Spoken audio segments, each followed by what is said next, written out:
10,130th meeting of the Security Council is called to order.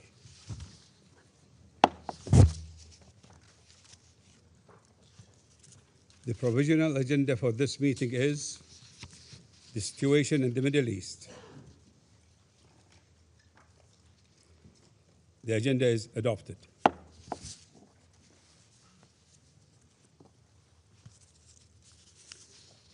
In accordance with the Rule 37 of the Council's Provisional Rules of Procedure, I invite the representatives of the Islamic Republic of Iran, Jordan, Kuwait, Qatar, Saudi Arabia, and the United Arab Emirates to participate in this meeting.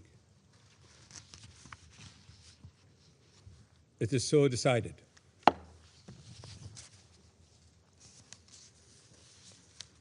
The Security Council will now begin its consideration of item 2 of the agenda. Members of the Council have before them document S/2026/273, which contains the text of a draft resolution submitted by Bahrain, Jordan, Kuwait, Qatar, Saudi Arabia, and the United Arab Emirates. The Council is ready to proceed to the vote on the draft resolution before it.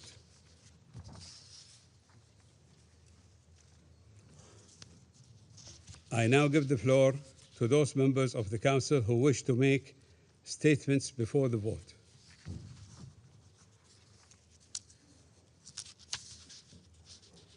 I shall now make a statement in my capacity as Minister of Foreign Affairs of the Kingdom of Bahrain.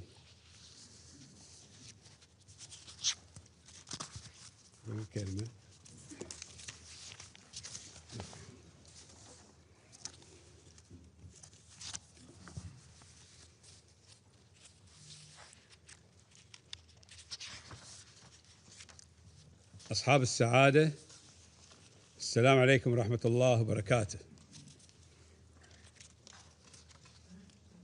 تتقدم مملكة البحرين وبالنيابة عن كل من دولة الإمارات العربية المتحدة والمملكة العربية السعودية ودولة قطر ودولة الكويت والمملكة الأردنية الهاشمية بمشروع القرار المعروض أمام مجلس الأمن اليوم، والمعني بتأمين الملاحة البحرية في منطقة الخليج العربي في استجابة حاسمة ومسؤولة لمواجهة تطورات خطيرة تمس أحد أهم الممرات المائية الحيوية للتجارة الدولية، وهو مضيق هرمز.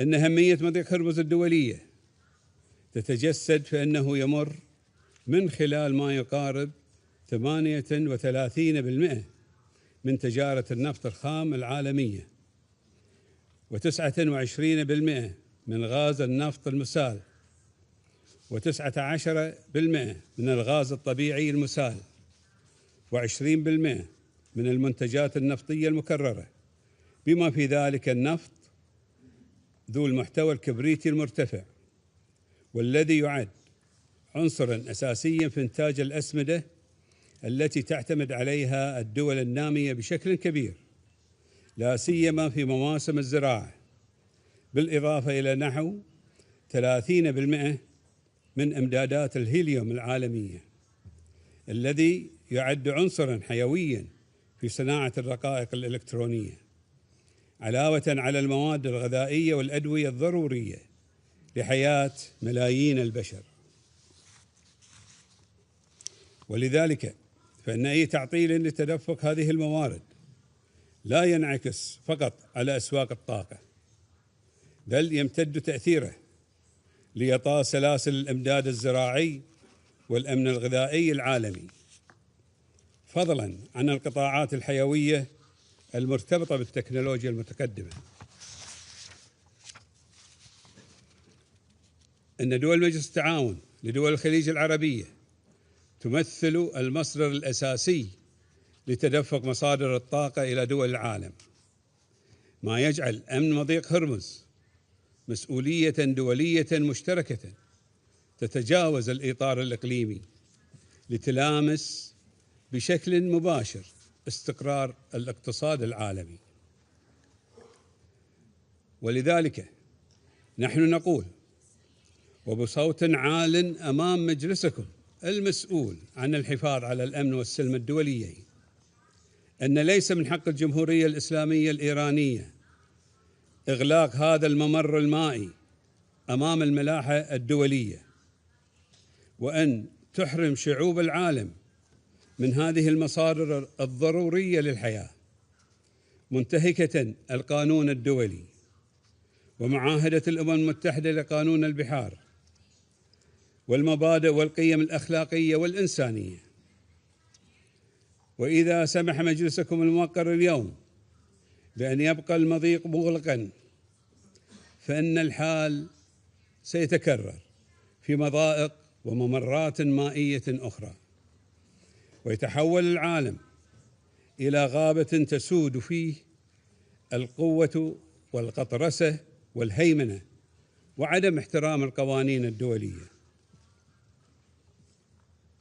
إن مشروع القرار المعروض على المجلس يأتي في ظرف بالغ الدقة والحساسية، حيث تواصل إيران اعتداءاتها غير القانونية بآلاف الصواريخ البالستية والطائرات المسيرة على دولنا، مستهدفة البنية التحتية المدنية والمنشآت الحيوية، بالإضافة إلى أمن الملاحة، في انتهاك صارخ لميثاق الأمم المتحدة وأحكام القانون الدولي، ولا سيما القانون الدولي الإنساني، وتهديد مباشر للسلم والأمن الإقليمي والدولي، ومخالفة صريحة لقرار مجلس الأمن 2817 الصادر منذ 30 يوما فقط، وقرار مجلس حقوق الإنسان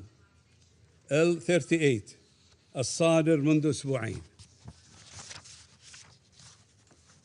إن عدم احترام الجمهورية الإسلامية الإيرانية للقرارات الدولية والإصرار على تهديد أمن الملاحة الدولية ليس أمراً طارئاً أو وليد اللحظة، بل يأتي ضمن نهج سلبي موثق. وقد سبق وأن تعامل مجلس الأمن مع تهديدات طالت أمن الملاحة في الخليج العربي، وأدانه بشكل لا لبس فيه، وذلك في القرار 552 لعام 1984.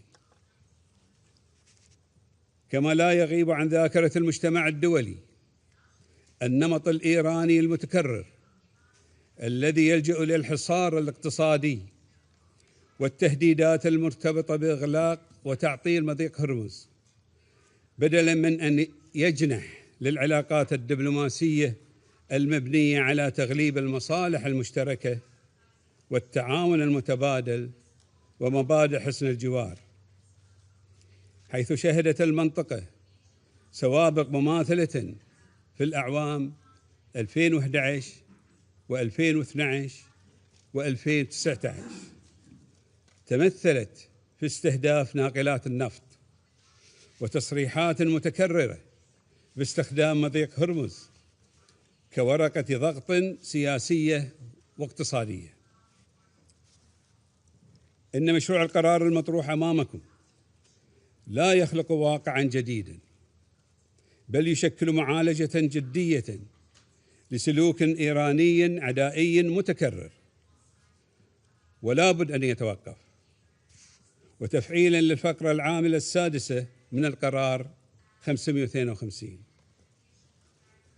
وبعد مرور 42 عاماً من صدور القرار 552 نحث المجتمع الدولي اليوم ومجلسكم الموقر أن يقف وقفة صارمة وجادة وحازمة في وجه ممارسات غير مسؤولة تحاول عبثاً أن تفرض تطويقا اقتصاديا أحادي الجانب على دول وشعوب العالم.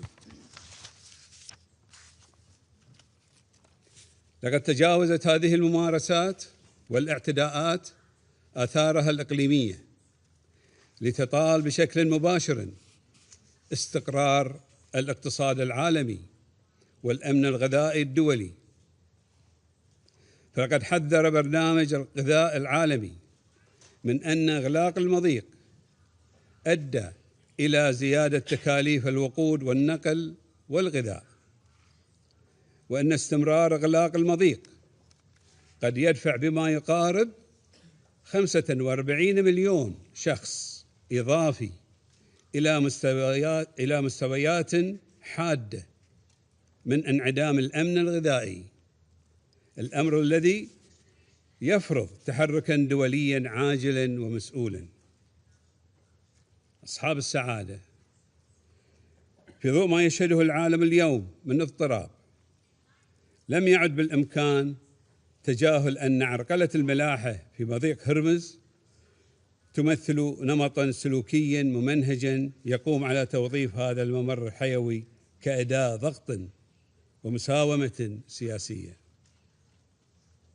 لنكن واضحين أن عدم التحرك اليوم ستكون له تبعات خطيرة على العالم والبشرية، فهو سيشجع على مزيد من الانتهاكات للقوانين الدولية، ويقوض مصداقية مجلس الأمن، ويرسل إشارة سلبية مفادها أن قرارات مجلس الأمن يمكن تجاهلها دون عواقب.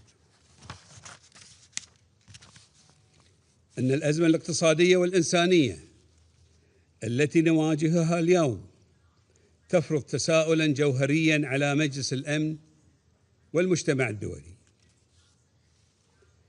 هل سيقبل المجتمع الدولي أن يكون رهينة لمحاولات الابتزاز الاقتصادي من أي طرف كان؟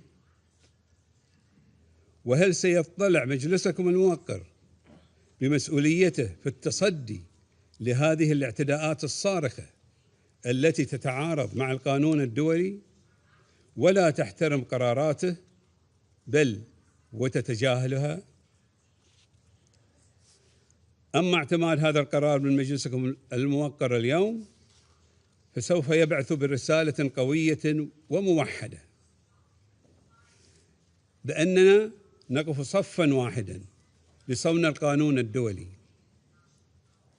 وبأننا سوف نحمي الأرواح المدنية والتجارة العالمية والأمن الغذائي، وبأننا سوف نصون سلاسل الإمداد الحيوية للتكنولوجيا المتقدمة بما يكفل استمرار التقدم التكنولوجي العالمي لرفاهية البشرية، وبأننا لن نسمح بتهديد الممرات المائية الدولية الحيوية أو إغلاقها.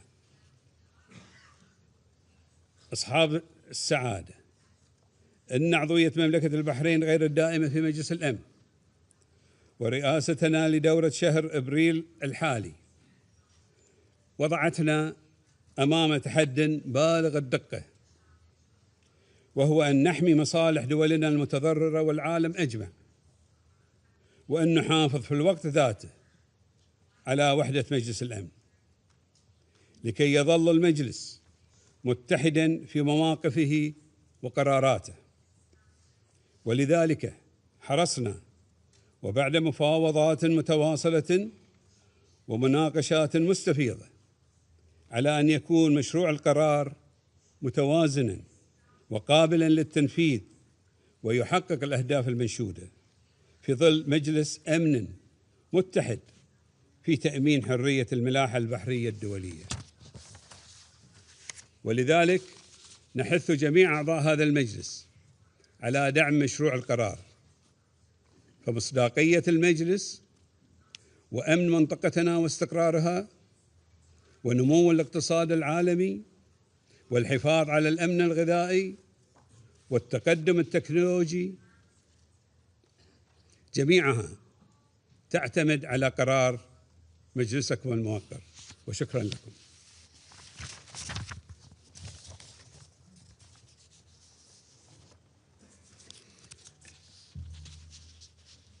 I shall now make a statement.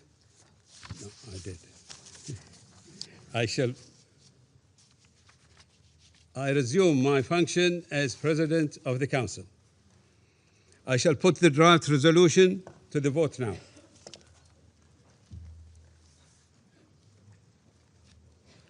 Will those in favor of the draft resolution contained in document S/2026/273 please raise their hand.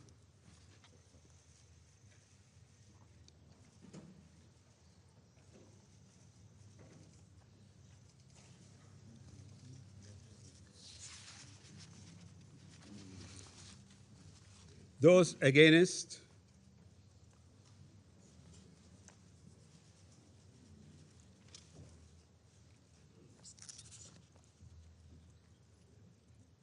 Abstentions?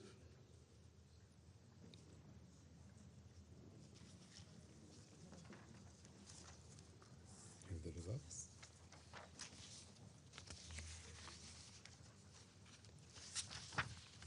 The result of the voting is as follows: 11 votes in favor, 2 votes against, 2 abstentions.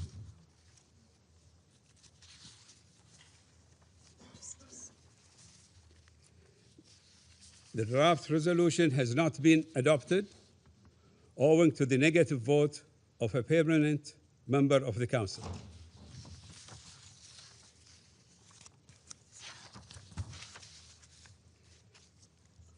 I now give the floor to those members of the Council who wish to make statements after the vote.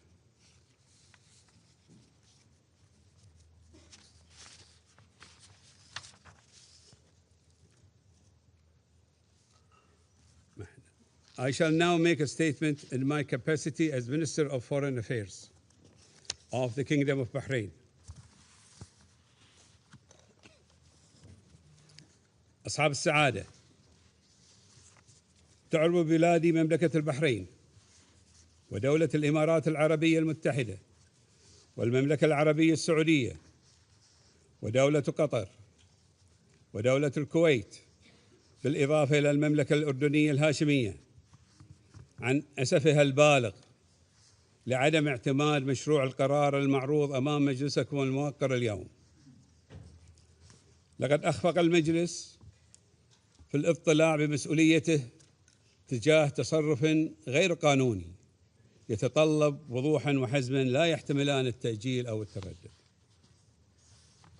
كنا نأمل أن يشكل مشروع القرار خطوة نحو حل دائم يضمن حرية الملاحة الدولية في مضيق هرمز كممر دولي لا يحق لأي دولة أن تعيق الإبحار فيه بموجب القانون الدولي. وفي هذا السياق نعيد التأكيد على صوت المجتمع الدولي والمتمثل في قرار المجلس الموقر 2817 لعام 2026 الذي عبر بوضوح عن فرض التزامات لا تحتمل التأويل أو الانتقائية في التنفيذ، وأن أي تقاعس عن تنفيذ هذه الالتزامات أو التهاون في فرضها يقوض مصداقية المجلس ويشجع على مزيد من الانتهاكات. وعليه نطالب الجمهورية الإسلامية الإيرانية بالامتثال الكامل لهذه الالتزامات والتعاون البناء مع المجتمع الدولي بدلاً من الاستمرار في انتهاج سياسات التصعيد وإطلاق الصواريخ البالستية والطائرات المسيرة على دول الجوار التي دعا مجلسكم إلى وقفها فوراً. ومحاولاتها الدائمة بفرض واقع يقوم على التهديد والضغط الاقتصادي من خلال إعاقة الملاحة في مضيق هرمز، بما لها من تداعيات على أمن الطاقة وإمدادات الغذاء والدواء والتجارة الدولية والاقتصاد العالمي بصورة واسعة. أصحاب السعادة، إن التهديدات التي تطال حرية الملاحة والأمن الإقليمي لا تسقط بالتقادم، ولا يمكن التعامل معها كأزمات عابرة، بل هي تحديات مستمرة تتطلب تحركا جماعيا وموقفا حاسما. ومن هذا المنطلق نؤكد أن دولنا ستواصل العمل بالتنسيق مع شركائها وحلفائها من أجل ضمان حرية الملاحة وحماية الممرات البحرية الدولية ومنع تكرار هذه التهديدات، بما يصون الأمن الاقتصادي العالمي ويحفظ مصالح المجتمع الدولي. إن مشروع القرار الذي لم يعتمد بالمجلس الحكومي المؤقت يعكس استجابة ضرورية لتطورات خطيرة أوجدت تهديداً مباشراً لحرية الملاحة البحرية، وأثرت على سلامة واستقرار التجارة الدولية وأسواق الطاقة وإمدادات الغذاء والدواء. كما أن المشروع كان يهدف إلى ترسيخ مبادئ القانون الدولي ذات الصلة بحرية الملاحة وضمان عدم استخدام الممرات البحرية كأدوات ضغط أو ابتزاز، وأن عدم اعتماده اليوم يبعث برسالة خاطئة إلى شعوب العالم مفادها أن تهديد الممرات الدولية يمكن أن يمر دون رد جماعي حازم من المنظمة الدولية المسؤولة عن الحفاظ على الأمن والسلم الدوليين. إن التهديد بإغلاق مضيق هرمز واستقلاله كوسيلة ضغط أمام العالم ليس أمرا جديدا، بل هو سلوك متكرر استخدمته إيران على مدى عقود، وقد كان له في كل مرة تداعيات مباشرة على الأسواق العالمية وأمن الطاقة وإمدادات الغذاء وحياة شعوب المنطقة. إننا نعتبر أن تهاون المجلس في التعامل مع هذه التداعيات بحزم لن يؤدي إلا إلى ترسيخ هذا النمط من السلوك غير المسؤول المخالف للقوانين الدولية وتوسيع نطاق مخاطره، بما يهدد بشكل مباشر استقرار النظام الدولي ككل. إن منطقة الخليج العربي ليست بعيدة عن دولكم لا جغرافيا ولا اقتصاديا، بل هي في صميم استقراركم وازدهاركم، فأمنها هو أمنكم جميعا. ودول الخليج لا تكتفي بتأمين إمدادات الطاقة التي تحرك الاقتصاد العالمي، بل تسهم في استقرار الأسواق وتدعم سلاسل الإمداد، وتعد شريكا تجاريا واستثماريا موثوقا، ولا سيما للدول النامية ودول الجنوب العالمي التي تجد نفسها في الخط الأمامي المتضرر من هذه الأزمات، وتتحمل بشكل غير متناسب كلفة أي اضطراب في سلاسل الإمداد وأسواق الطاقة. كما تساهم دولنا في تطوير الصناعات المستقبلية بما في ذلك سلاسل الطاقة والتقنيات المرتبطة بها، وتحتضن مجتمعاتها كفاءات من مختلف دول العالم، حيث يعمل أبناءكم جنبا إلى جنب مع أبنائنا في بيئة قائمة على الأمن والكرامة والفرص المتكافئة والمستقبل المنشود. أصحاب السعادة، إن عدم اعتماد مشروع القرار لا يغير الحقائق على الأرض، ولا يحمي البحارة المدنيين، ولا أمن سلاسل الإمداد العالمية، ولا يضمن التدفق الحر للطاقة والتجارة، ولا يعفي المسؤولين عن انتهاكات القانون الدولي من المساءلة، بل يثير تساؤلات جدية حول قدرة هذا المجلس على الاطلاع بمسؤوليته الأساسية في حفظ السلم والأمن الدوليين. وليكن واضحاً للجمهورية الإسلامية الإيرانية أن الهجمات المستمرة التي تشنها ضد السفن التجارية ومحاولاتها عرقلة المرور العابر المشروع عبر مضيق هرمز تشكل انتهاكاً صارخاً للقانون الدولي ومعاهدة الأمم المتحدة لقانون البحار، وتهديداً مباشراً للأمن والسلم الدوليين، وأن عدم اعتماد هذا القرار لا يضفي شرعية على هذه الأفعال المضرة بمصالح دول وشعوب العالم، ولا يضعف الالتزامات القانونية القائمة، ولا ينتقص من حق الدول في اتخاذ ما يلزم فردياً وجماعياً دفاعاً عن سيادتها وأمنها واستقرارها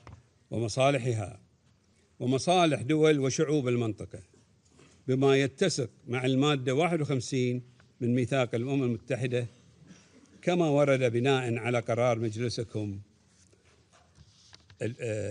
2817. أصحاب السعادة، تأسف مملكة البحرين بأن المجلس لم يرتقي أمام هذه الأزمة الخطيرة إلى مستوى وحدة الموقف والمهام الواجبة كما تفرضها مسؤولياته القانونية، بالرغم من التجاوب والتعاون الذي أبديناه تجاه التعديلات التي طلبت بعض الدول تضمينها في مشروع القرار، حرصاً منا على وحدة المجلس. ونؤكد بأننا سوف نواصل العمل مع شركائنا الإقليميين والدوليين لحماية الملاحة البحرية وصون الأرواح المدنية، والعمل مع مجلسكم الموقر لحث إيران على الالتزام بالتنفيذ الفوري لبنود القرار رقم 2817. إن مصداقية هذا المجلس وضعت اليوم على المحك، فهي ليست مفهوما مجردا، بل تقاس بقدرته على التحرك الإيجابي عندما يستلزم الأمر ذلك. أما المسؤولية فهي لا تزال قائمة، وستواصل مملكة البحرين الاطلاع بها إلى جانب كل من يلتزم بالقانون الدولي ويؤمن بالعدالة وحق الشعوب في العيش بكرامة ومساواة دون خوف من المستقبل. وشكرا لكم.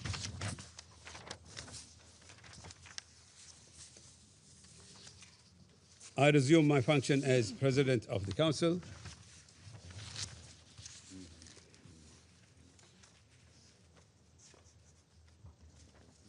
I give the floor to the representative of the United States. Thank you, Mr. President, for your statement. In mine, I want to be clear. I want to be very clear that the United States stands with Bahrain.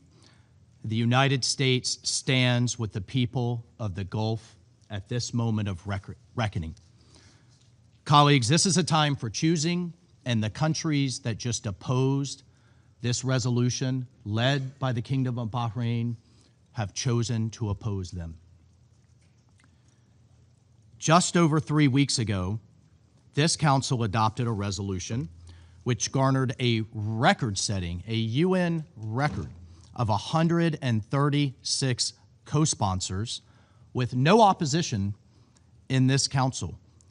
It was the most supported resolution in UN history, and that resolution clearly demanded that Iran immediately cease its attacks and threats against neighboring states and condemned its obstruction of safe civilian shipping through the Strait of Hormuz.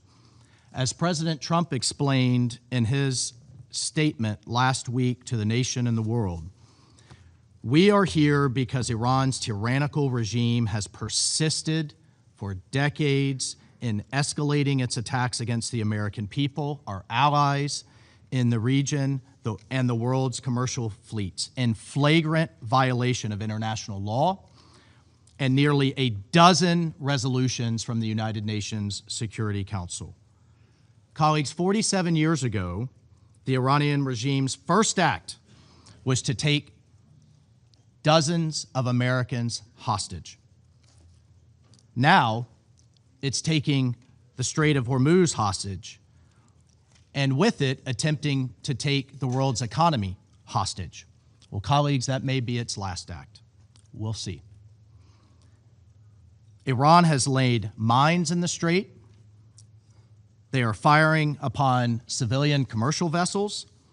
These vessels are carrying fertilizer, oil, medical supplies, other critical goods around the world. They are threatening the entire world with energy shortages, disrupted supply chains, and possibly even famine. The Iranian regime has deliberately chosen to broaden their war to the Gulf by firing on our allies, not just U.S. military bases, but shooting in all directions.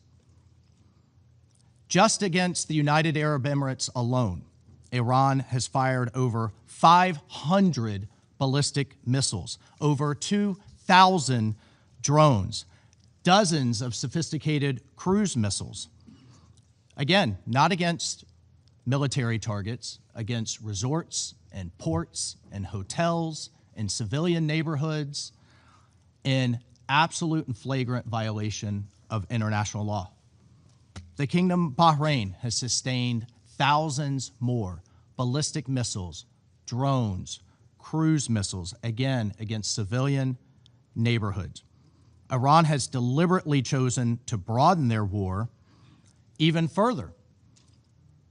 Iran's foreign minister, Araghchi, has stated now the Strait of Hormuz is now Iranian territory.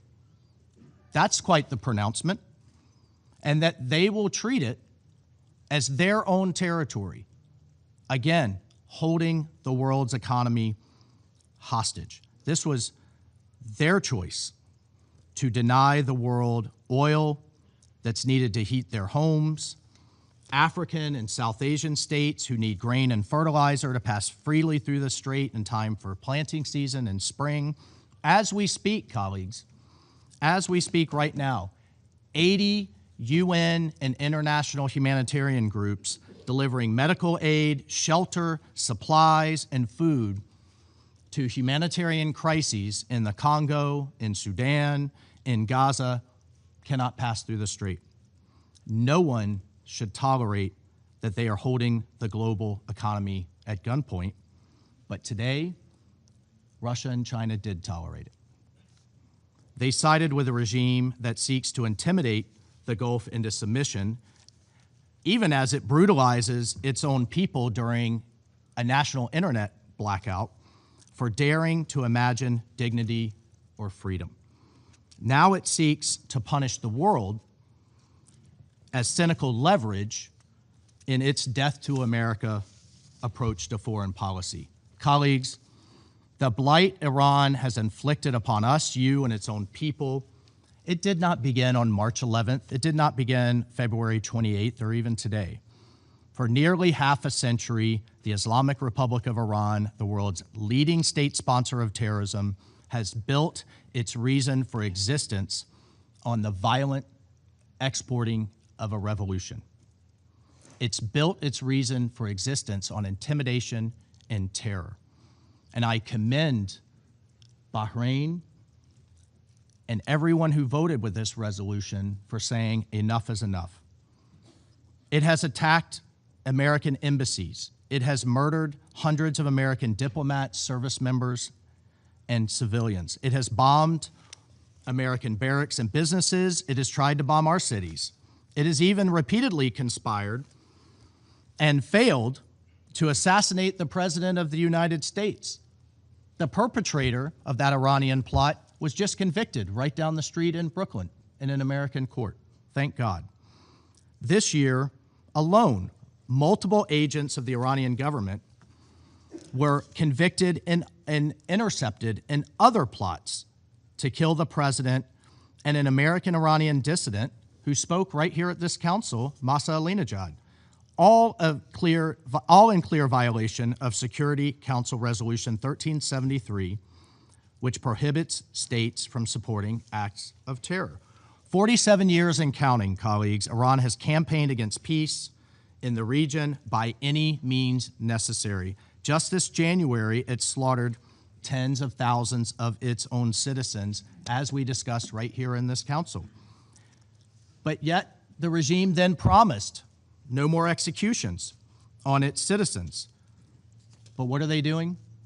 Violating that promise, and instead are slaughtering, on average, one Iranian per day. People who dare to protest their own government.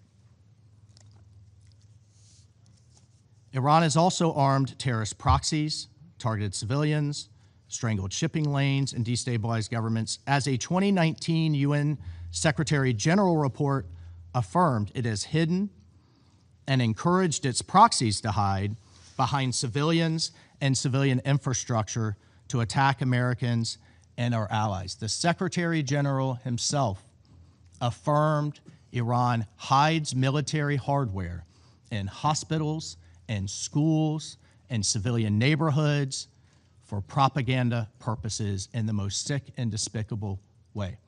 Don't take that from me. Take that from the Secretary General and his own report. And now, according to the UN's UNICEF, the IRGC is openly recruiting children as young as 12 to be child soldiers. Right now, as their country suffers, they are spending millions per day to enforce an internet blackout on those same civilians and those same children that they are executing for daring to protest. Why is all of this happening? Because regional peace is a threat to Iran. Apparently, it's not good, or apparently it's bad for China and Russia too. It exposes the Iranian regime for what it is, which is a dictatorship punching at the kneecaps of its neighbors who have realized a better future for their people. Just across the Strait of Hormuz, cities like Dubai, Doha, and Manama, and Riyadh beckon the Iranian people for a better future. That's the threat, colleagues. That's what the regime doesn't want to see for its own people. Right across the Gulf, there is a brighter, better future, a different model. And they will not have it, and they're attacking it at every turn. I recently heard, colleagues, from an Iranian dissident, one who has been repeatedly harassed, threatened, and is in hiding. This Iranian dissident told me, do you know what the Iranian people fear the most? They fear that America will stop. They fear that we'll stop too soon. And that a new future, this is from the dissident, a new future, one who looks like what its Gulf neighbors have provided, will not come for them. Well, today, colleagues, certain countries stood in the way of that future, and the United States voted to protect that future.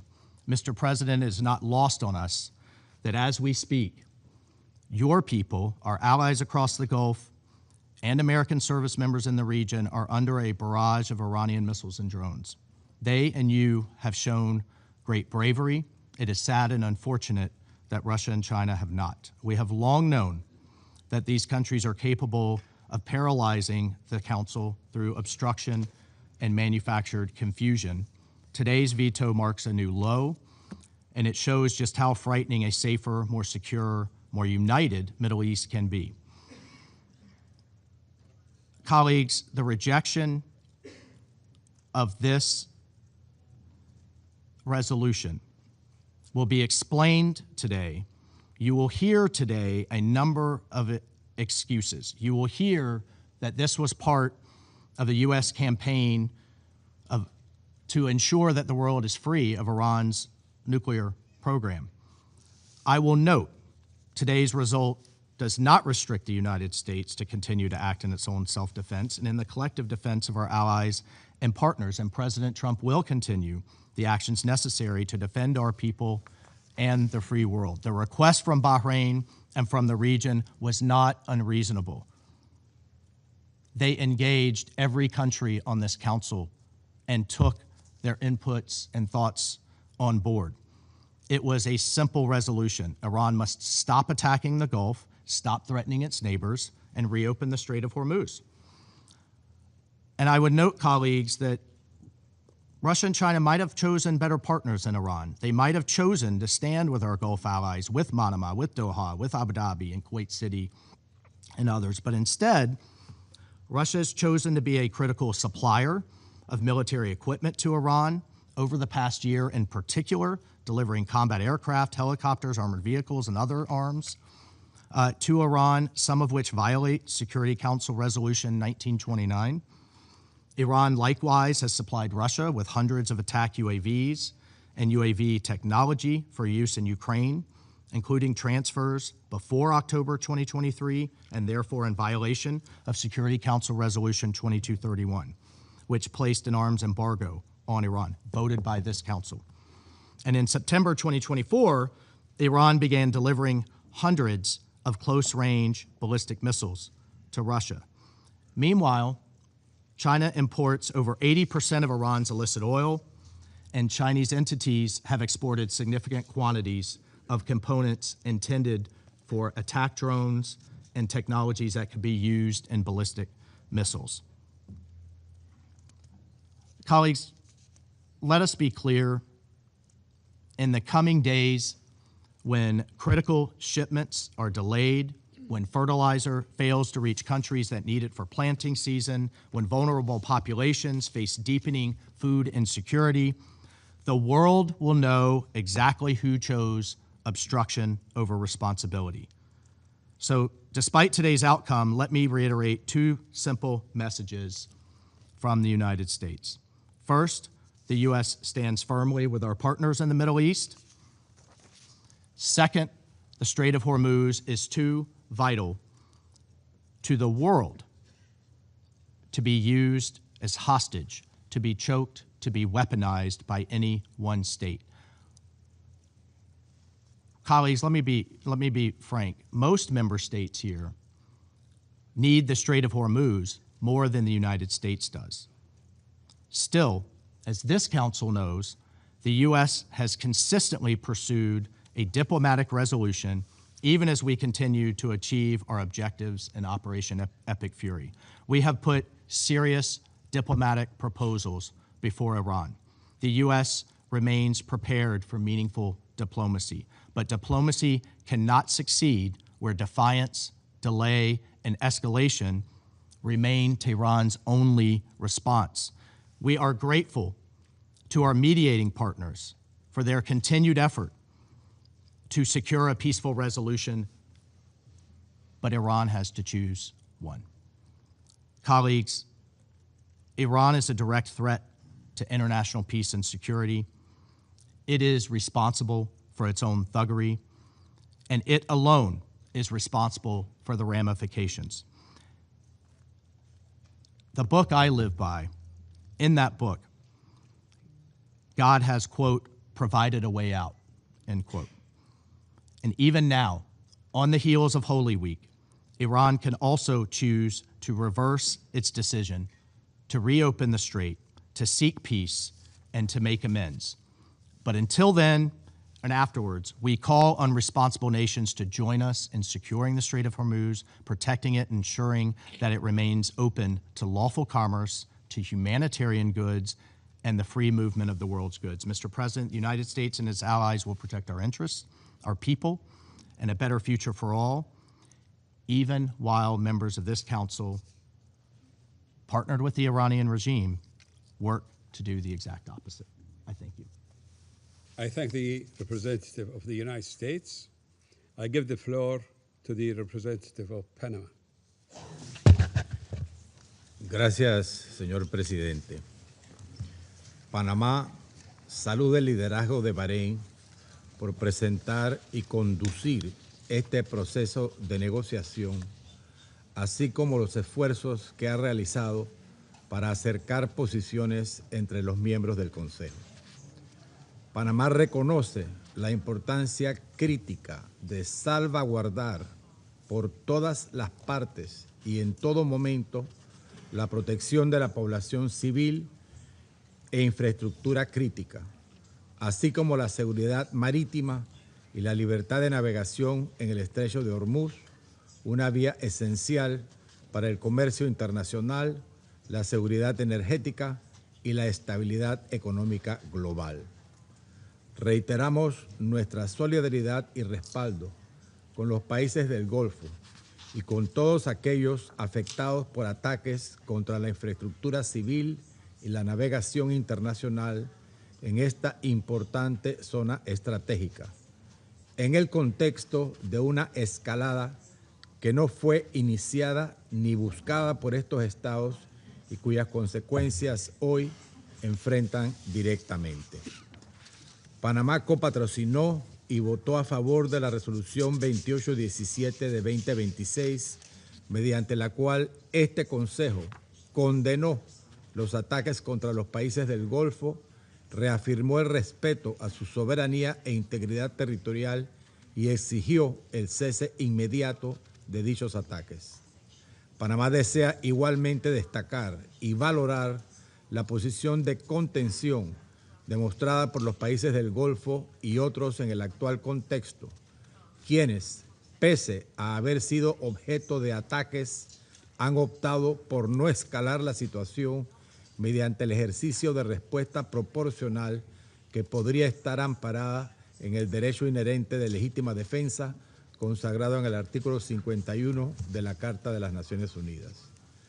Panamá comprende desde su propia experiencia histórica lo que significa ser objeto de acciones que atentan contra la soberanía, la integridad territorial, la seguridad y la estabilidad económica, así como percibir que el Consejo de Seguridad no logra actuar con la eficacia y prontitud que la situación requiere. La crudeza de la escalada actual y la intensificación de los bombardeos que se desarrolla en estos momentos refuerza nuestra convicción de que este Consejo no puede permanecer ajeno ante situaciones que impactan directamente la paz y la seguridad internacionales. Panamá reitera que el primer paso indispensable para contener la escalada en la región es un cese inmediato de hostilidades por todas las partes, con el enfoque y demanda que nuestra delegación impulsó de manera constante durante todo el proceso de negociación de este proyecto de resolución y que hoy reiteramos ante este Consejo. Esta posición refleja nuestra convicción de que no existe una solución militar a la actual escalada y que ninguna solución sostenible puede alcanzarse sin priorizar el diálogo, la diplomacia y la negociación como medios fundamentales para la solución de controversias internacionales. Señor presidente, Panamá valora los esfuerzos realizados durante el proceso de negociación para reflejar las distintas perspectivas de los miembros del Consejo, en particular la inclusión del lenguaje relativo al respeto a la soberanía, integridad territorial e independencia política de los estados, así como los ajustes sustantivos introducidos con posterioridad al cierre de las negociaciones del texto, los cuales precisan la naturaleza defensiva de las medidas contempladas, siendo este un elemento central que ha contribuido a acercar posiciones entre los miembros del Consejo. insistimos en que cualquier medida que hubiese sido adoptada en el marco de esta resolución debía implementarse no solo con ese propósito defensivo, sino además siempre en estricto apego al derecho internacional, incluido el derecho internacional humanitario y el derecho internacional de los derechos humanos, con plena observancia de la protección de la población civil y de la infraestructura civil. Señor presidente, Panamá, como propietario soberano y operador responsable del Canal de Panamá y como titular de uno de los mayores registros de marina mercante a nivel mundial, observa con particular sensibilidad cualquier medida que pueda impactar la seguridad, estabilidad y previsibilidad de la navegación internacional. Estas consideraciones tienen implicaciones directas y concretas para nuestro país, en la medida en que escenarios de escalada pueden repercutir de manera perjudicial en otras rutas marítimas estratégicas. Ante la urgencia de la situación y la necesidad de que el Consejo de Seguridad actuase, Panamá resolvió acompañar la adopción de la resolución que en su versión final adoptó un tenor que nos permitía hacerlo, siempre bajo el entendimiento de que el mandato derivado de la adopción sería interpretado y aplicado de manera responsable y específica por todas las partes.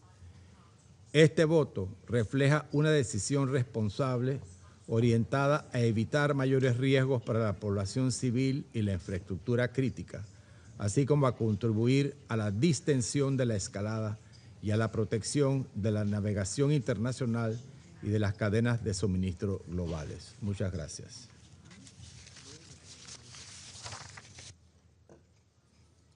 I thank the representative of Panama, and I give the floor to the representative of Colombia. Señor presidente, Colombia observa con profunda preocupación la evolución de la situación en el Medio Oriente, que registra ya su sexta semana sin señales claras de desescalada. Mi país lamenta la pérdida de vidas humanas y condena todos los ataques contra civiles, bienes de carácter civil e infraestructura esencial, incluidas las instalaciones energéticas, cuyo funcionamiento es fundamental para la prestación de servicios básicos. A su vez, Colombia reconoce la importancia estratégica del estrecho de Hormuz para el comercio internacional y la seguridad energética. Las afectaciones a la seguridad marítima tienen impactos que trascienden la región y afectan especialmente a los países en desarrollo.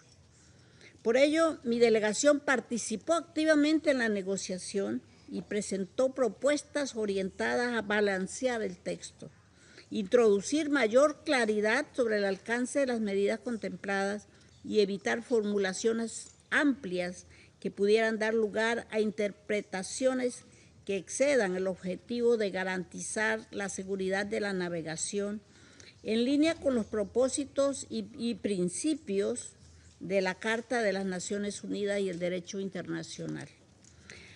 Reconocemos a Bahrein los esfuerzos realizados para atender algunas de las posiciones y preocupaciones expresadas por los miembros del Consejo.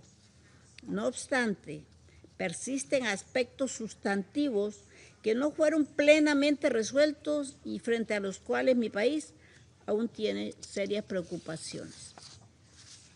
En especial, mi delegación considera que el texto continúa siendo selectivo, desbalanceado y ambiguo.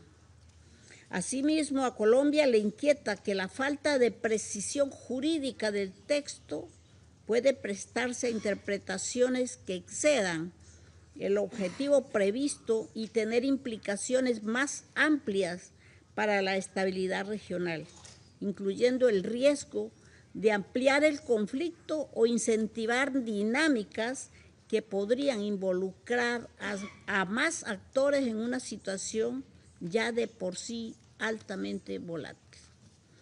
Por esto y por considerar que el texto que examinamos hoy está lejos de aportar a una solución negociada, Colombia votó en abstención.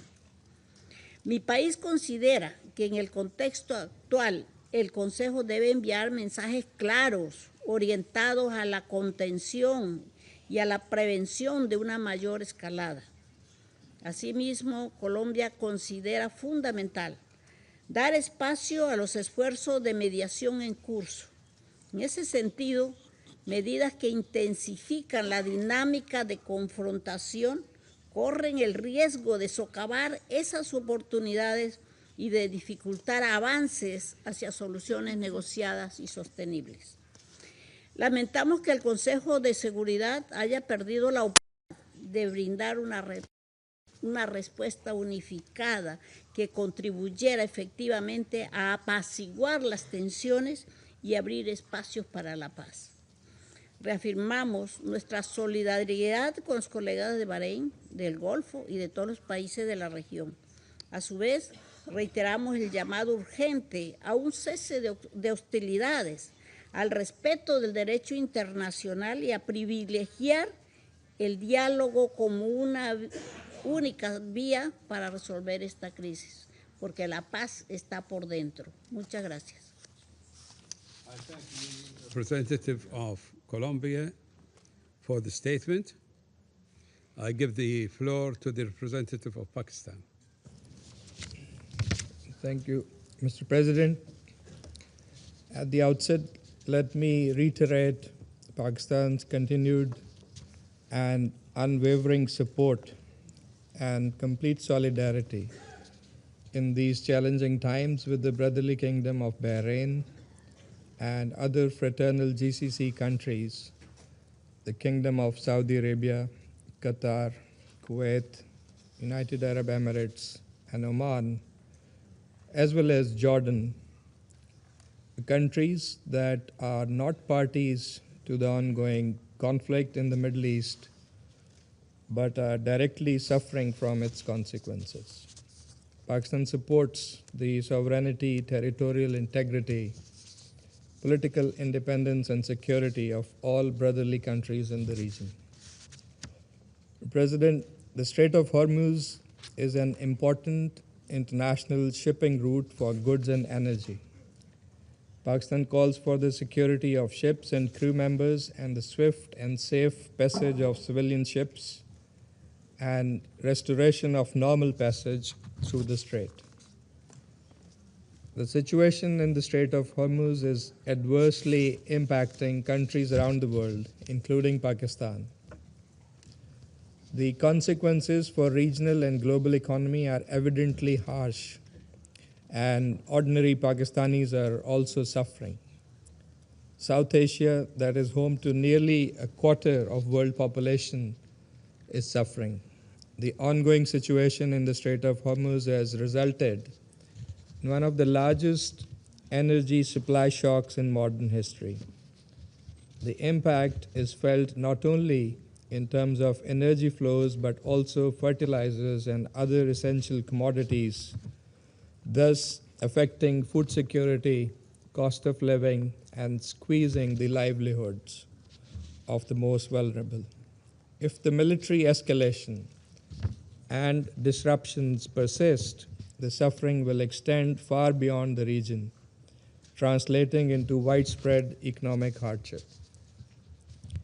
We thank Bahrain for their hard work and extensive consultations on the draft resolution. We agree on the urgency of the situation and the fundamental premise of the draft resolution, which is the reopening of the Strait of Hormuz and normalization of the situation at the earliest. This is an important issue, not only for the GCC countries, but also for all other states in the region and beyond, including Pakistan. It is also logical, Mr. President, that any discussion or arrangement related to the Strait of Hormuz will have to take into account the legitimate interests of the GCC countries. Pakistan supported Resolution 2817 that was presented by Bahrain on behalf of the GCC last month. And we have consistently maintained that that resolution should be implemented in letter and spirit. However, we continue to believe that time and space must be allowed for ongoing diplomatic efforts to facilitate a return to dialogue and engagement.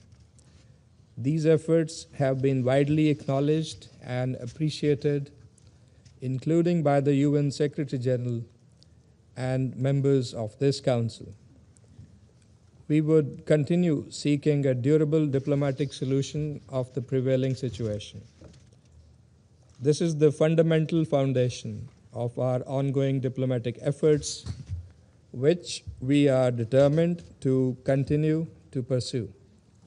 At this critical juncture, restraint, diplomacy, and dialogue must prevail.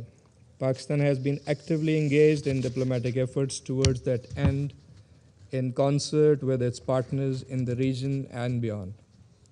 The Deputy Prime Minister and Foreign Minister of Pakistan, Senator Muhammad Ishaq Dar, hosted the foreign ministers of Egypt, Saudi Arabia, and Turkey in Islamabad last week to advance the pursuit of a peaceful resolution of the ongoing crisis through intensified diplomatic engagement. After the Deputy Prime Minister's meeting with His Excellency Mr. Wang Yi, the Foreign Minister of China, in Beijing last week, China and Pakistan announced a 5-point initiative with a sequenced roadmap encapsulating an immediate halt to hostilities, launch of inclusive peace talks, protection of civilians and critical infrastructure, restoration of maritime security in the Strait of Hormuz, and a firm reaffirmation of the UN Charter and international law as the indispensable framework for a lasting political settlement. President, our objective is clear: a permanent end to hostilities, containing the expansion of this conflict and preventing any further loss of civilian life or destruction of critical infrastructure. Pakistan remains committed to continue playing its constructive role in promoting dialogue, fostering understanding, and supporting all efforts aimed at achieving lasting peace in the region. I thank you. I thank the representative of Pakistan for the statement. I give the floor to the representative of France.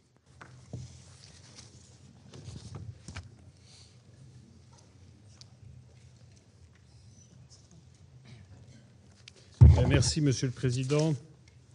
Monsieur le Président, la France déplore que le projet de résolution présenté par Bahreïn n'ait pu être adopté en raison du veto opposé par 2 membres permanents du Conseil de sécurité. Nous tenons à remercier Bahreïn pour les efforts de consultation déployés au cours de la négociation de ce texte qui méritait l'appui de tout ce Conseil.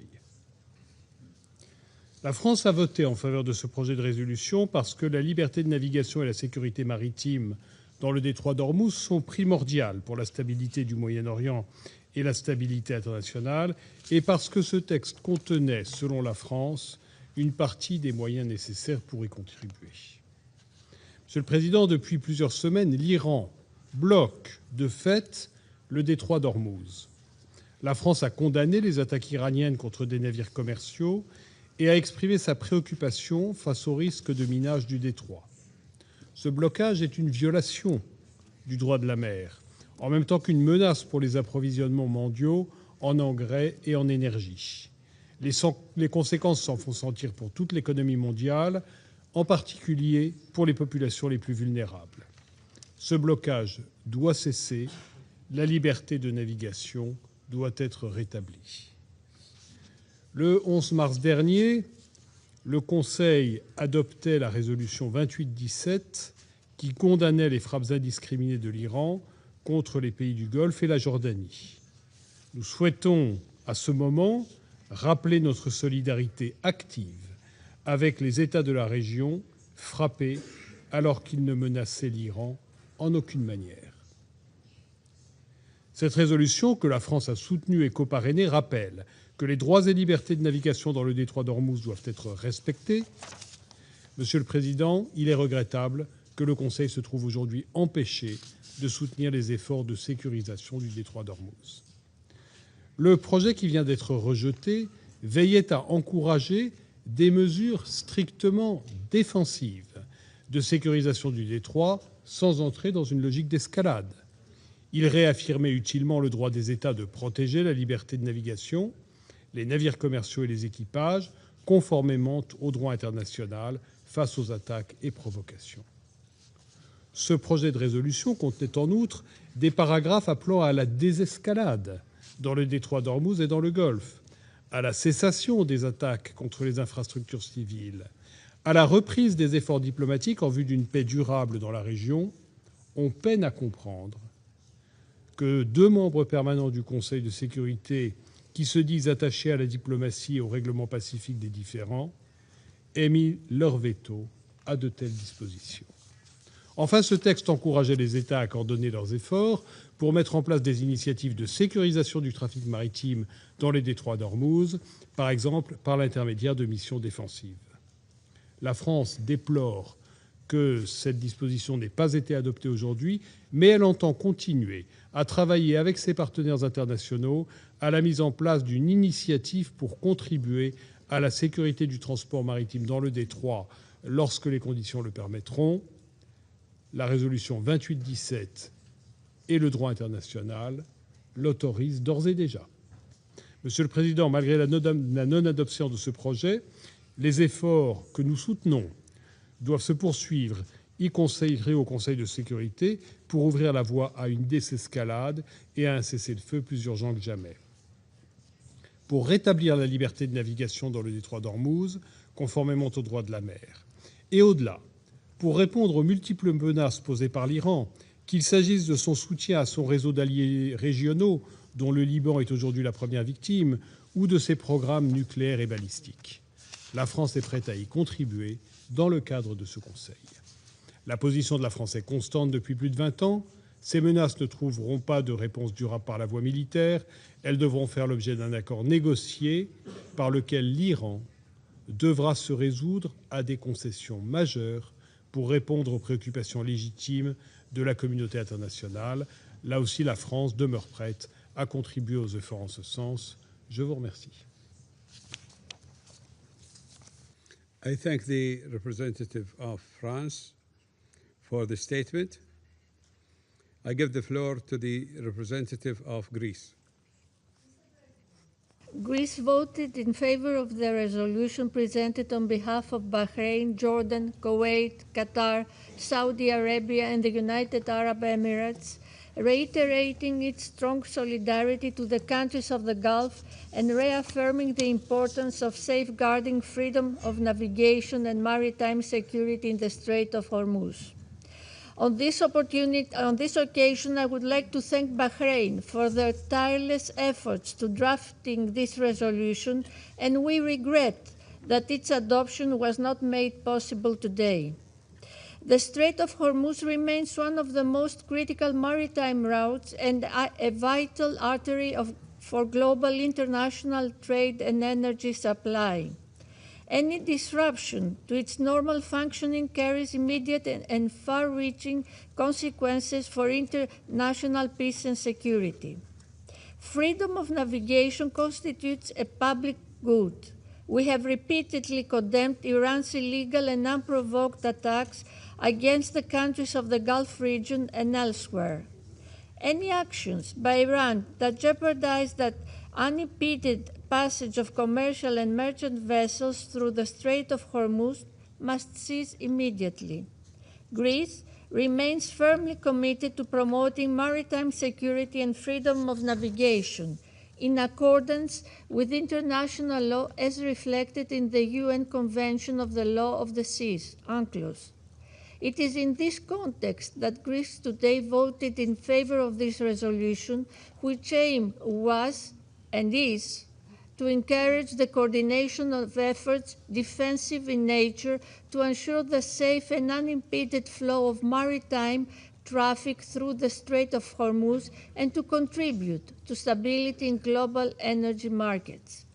All ships should enjoy the right of transit passage through the Strait of Hormuz in accordance with international law as reflected in the UN Convention of the Law of the Sea, which is rightly recognized as the Constitution of the Ocean and codifies customary international law and is thus binding by all states. In concluding, Mr. President, a de-escalation of hostilities remains of paramount importance, both with regards to the wider conflict and the situation in the Strait of Hormuz. All parties must exercise maximum restraint, prevent a further spiral of violence, and urgently work towards reopening credible channels of dialogue. Our aim must remain to find ways to return to the negotiating table with a view to a peaceful settlement in line with international law and the UN Charter. I thank you. The representative of Greece for the statement. I give the floor to the representative of Denmark. Thank you, Mr. President. Mr. President, Denmark voted in favor of this resolution. We did so with a grave sense of responsibility and a firm commitment to supporting all efforts to ensure freedom of navigation in the Strait of Hormuz and to bring the hostilities in the Middle East to an end. Denmark is deeply concerned by the continuous escalation across the region. For 5 weeks, this conflict has raged, bringing with it more death and destruction by the day and further destabilization of the already volatile and tense situation. Our vote today reflects our belief in the urgent need to address these developments. Mr. President, Iran's attacks continue unabated against countries in the region and beyond. Denmark strongly condemns these continued attacks, which must stop immediately, and we express our full solidarity with all the countries concerned. De-escalation and respect for international law, including international humanitarian law, are now more important than ever. All diplomatic efforts to reduce tensions must be pursued. We welcome any such efforts and call for negotiations to be resumed in good faith. We welcome the Secretary General's appointment of Jean Arnaud as his personal envoy to lead UN efforts on the conflict in the Middle East and its consequences. Mr. President, many aspects of this conflict have sent shockwaves across the globe. This is particularly true for the closure of the Strait of Hormuz, caused by Iran's actions. This closure is not only a disruption, but a dangerous escalation, measured in lives and livelihoods lost. Global growth and development depend on the freedom of navigation, the repercussions for the global economy, and, increasingly, for food security, in particular across developing countries, are enormous. As a great maritime nation, Denmark is committed to maritime security, to open sea lanes, and to the safety of all seafarers. Mr. President, Iran's actions near and around the Strait of Hormuz constitute a threat to international peace and security. Iran must immediately cease all attacks and any other attempts to impede lawful transit passage in the Strait of Hormuz. It is crucial to permanently restore safe passage and ensure freedom of navigation in the Strait of Hormuz, consistent with Security Council Resolution 2817 and the United Nations Convention on the Law of the Sea. That is why Denmark voted in favor of this resolution. While we strongly regret that it was not possible to adopt this resolution today due to the vetoes cast by 2 permanent members, Denmark remains committed to safeguarding peace, security, and stability in the Middle East. I thank you. I thank the representative of Denmark for the statement. I give the floor to the representative of Latvia. Thank you, Mr. President.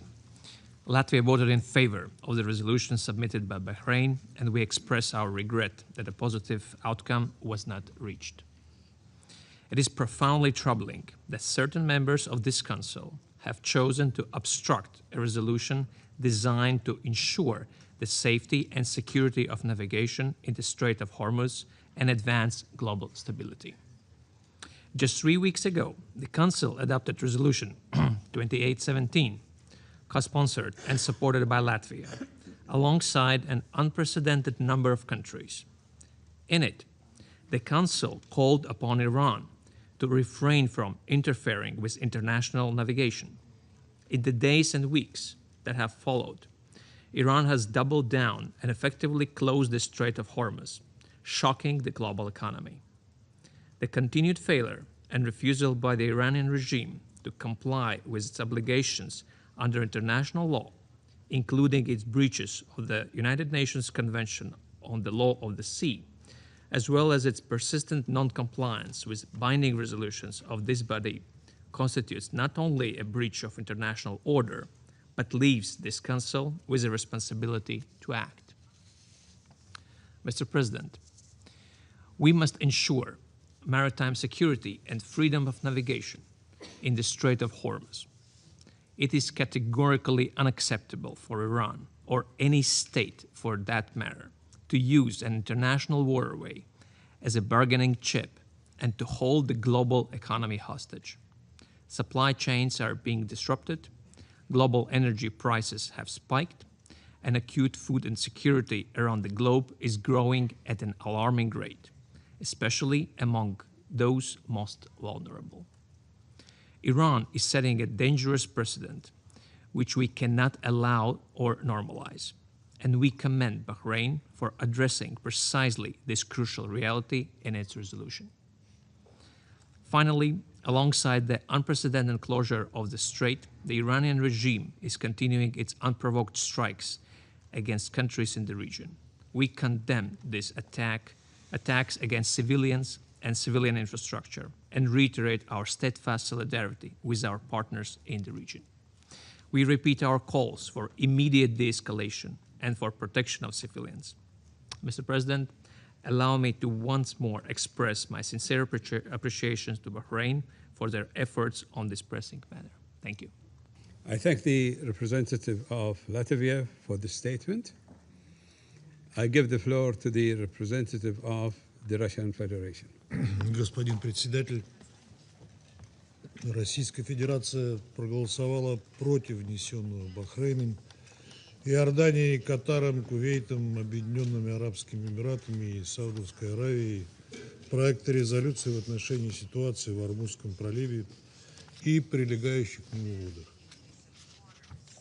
Позиция нашей страны в отношении нынешнего кризиса на Ближнем Востоке имеет принципиальный, последовательный и объективный характер.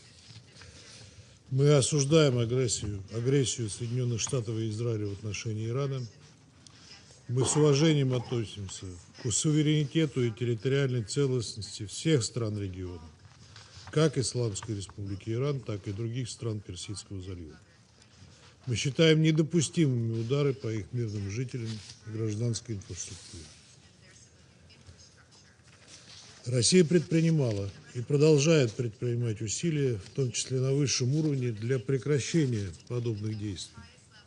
Стремимся к скорейшему установлению мира в Персидском заливе и на Ближнем Востоке. Однако Российская Федерация не могла поддержать текст, который создал бы опасный прецедент для международного права, международного морского права, любых мирных усилий, а также авторитета Совета Безопасности ООН.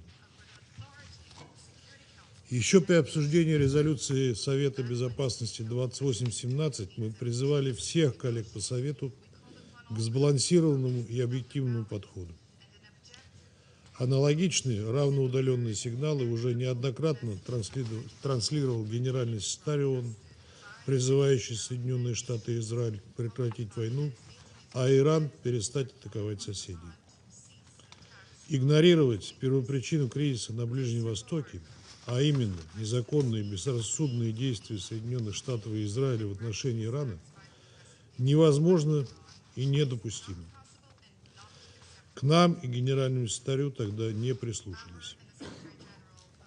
Тем не менее, понимая ситуацию, в которой находятся страны СС, АГПЗ и Иордания, мы воздержались при принятии резолюции 2817.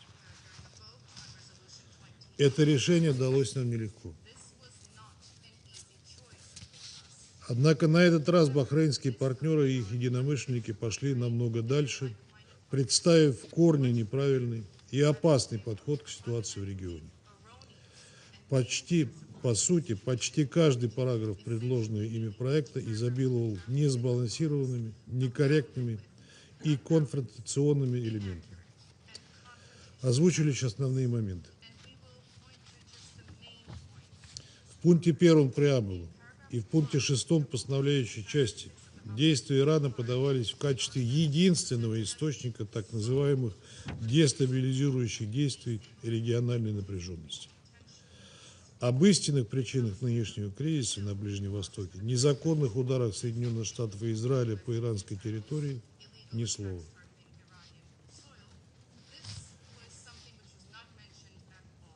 И это при том, что в пункте 3 преамбулы авторы сами указывали, что угрозы морскому судоходству в Hormuzском проливе начали возникать именно 28 февраля 2026 года. Это, к слову, противоречило их же собственным заверениям о том, что нынешняя инициатива была призвана стать ответом на некие десятилетия угроз свободе навигации со стороны Ирана. В пункте 6 преамбулы попытки помешать проходу судов через Hormuzский пролив безапелляционно изображались в качестве угрозы международному миру и безопасности. Намеренно опускался тот факт, что значительная часть Hormuzского пролива относится к территориальным водам Ирана.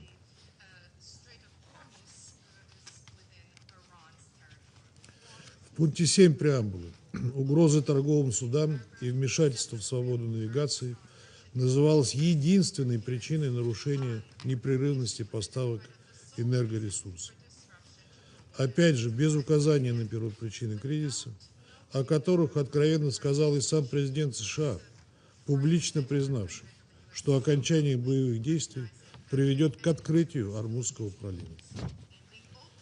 В пункте 9 преамбулы, а также в пунктах 1 и 4 постановляющей части были приведены ссылки на Конвенцию ООН по морскому праву 1982 года.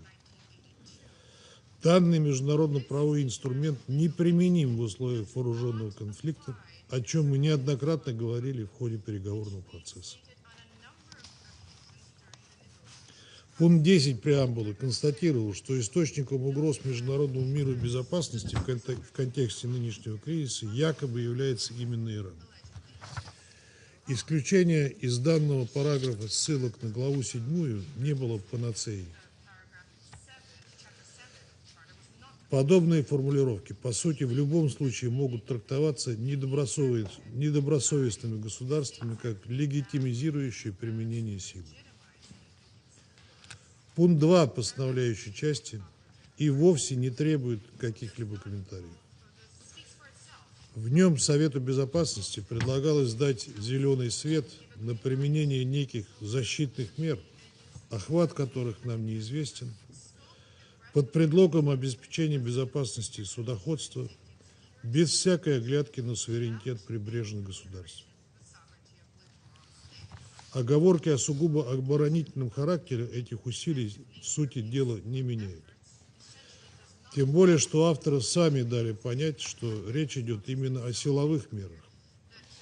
Об этом наглядно говорили формулировки пункта 3 постановляющей части, акцентировавшие, что действующие в соответствии с пунктом 2 государства должны соблюдать требования международного гуманитарного права. В пункте 7 постановляющей части указывалось, что Совет Безопасности ООН будет готов рассмотреть дальнейшие меры против тех, кто подрывает права и свободы судоходства. Это является неприкрытым намеком на попытки санкционного давления, вне зависимости от того, сказано это прямо или нет. В пунктах 7 и 8 речь шла не только об Hormuzском, но и о Баб-аль-Мандебском проливе. То есть авторы сознательно расширяли географический охват своего проекта, давая тем самым еще больше поводов для его расширительных трактовок. В пункте 9 постановляющей части, несмотря на правильный посыл, призыв к дипломатии, речь шла исключительно о прекращении боевых действий в регионе Персидского и Оманского заливов, а также в Hormuzском проливе. О необходимости прекращения американо-израильской агрессии ни слова.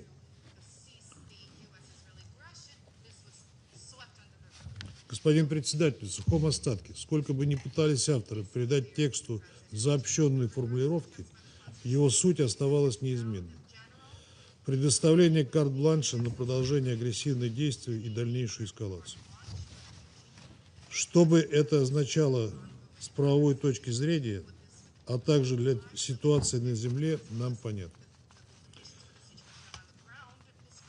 Особенно в момент, когда мы слышим заявление президента США о готовности уничтожить Иран в случае, если Hormuzский пролив не будет открыт. Вынужден вновь напомнить членам Совета о том, как была извращена принятая Советом Безопасности в 2011 году резолюция 1973 по Ливии и к чему привело ее расширительное толкование. Лимит доверия государствам, продвигающим силовые методы под благородными предлогами и обтекаемыми формулировками, был уже исчерпан тогда. Мы уже видели, как Соединенные Штаты пытались обосновать свои удары против Ирана задействованием права на самооборону в соответствии со статьей 51 Устава ООН, придавая ей превентивное толкование. При всей нашей солидарности с арабскими странами, которые были подставлены Вашингтоном и стали жертвами трагедии в регионе, мы не можем не отметить, что попытка навязать правила игры в Hormuzском проливе играла бы на руку только тем, кто хочет еще больше подорвать безопасность и стабильность на Ближнем Востоке и за его пределами. Защитные меры по охране судов, как и любой другой собственности стран-членов ООН, не требуют резолюции Совета Безопасности. Достаточно ссылки на статью 51 Устава ООН, которая дает права осуществлять самооборону практически в любых условиях.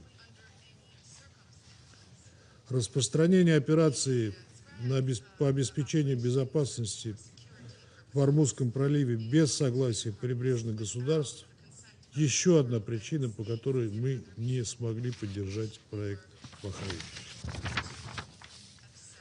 Коллеги, принятие такого документа, игнорирующего широкий контекст ситуации, еще больше антагонизировало бы Иран, который и без того находится под ежедневными американо-израильскими ударами. На территории страны гибнет огромное количество мирных жителей. Их число приближается к 2000, четверть из которых женщины и дети. Убиты верховные лидеры и многие другие представители руководства страны. Атакам подвергается гражданская инфраструктура. Школы, больницы, университеты, энергетические и ядерные объекты, в том числе атомная электростанция Бушер, что грозит обернуться катастрофическими гуманитарными последствиями для Ирана и всего региона. Подчеркнем, что Совет Безопасности не согласовал ни строчки с оценкой этих нарушений международного права. And no excuses you will hear from us today, Ambassador Waltz. Я не буду подробно останавливаться на вопиющих двойных стандартах такого подхода. Однако он совершенно нелогичен даже с точки зрения банального прагматизма.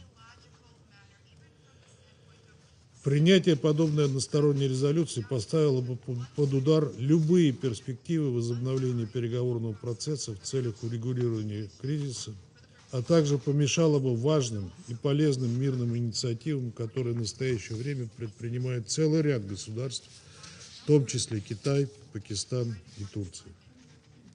Если бы Совет Безопасности занял навязывавшуюся ему позицию, то у Тегерана совсем не оставалось бы мотивации хоть в какой-либо форме вовлекаться в контакты с Вашингтоном, который уже дважды предал дипломатию в июне 2025 года и в феврале текущего года и начал наносить массированные удары по Ирану в разгар переговорного процесса.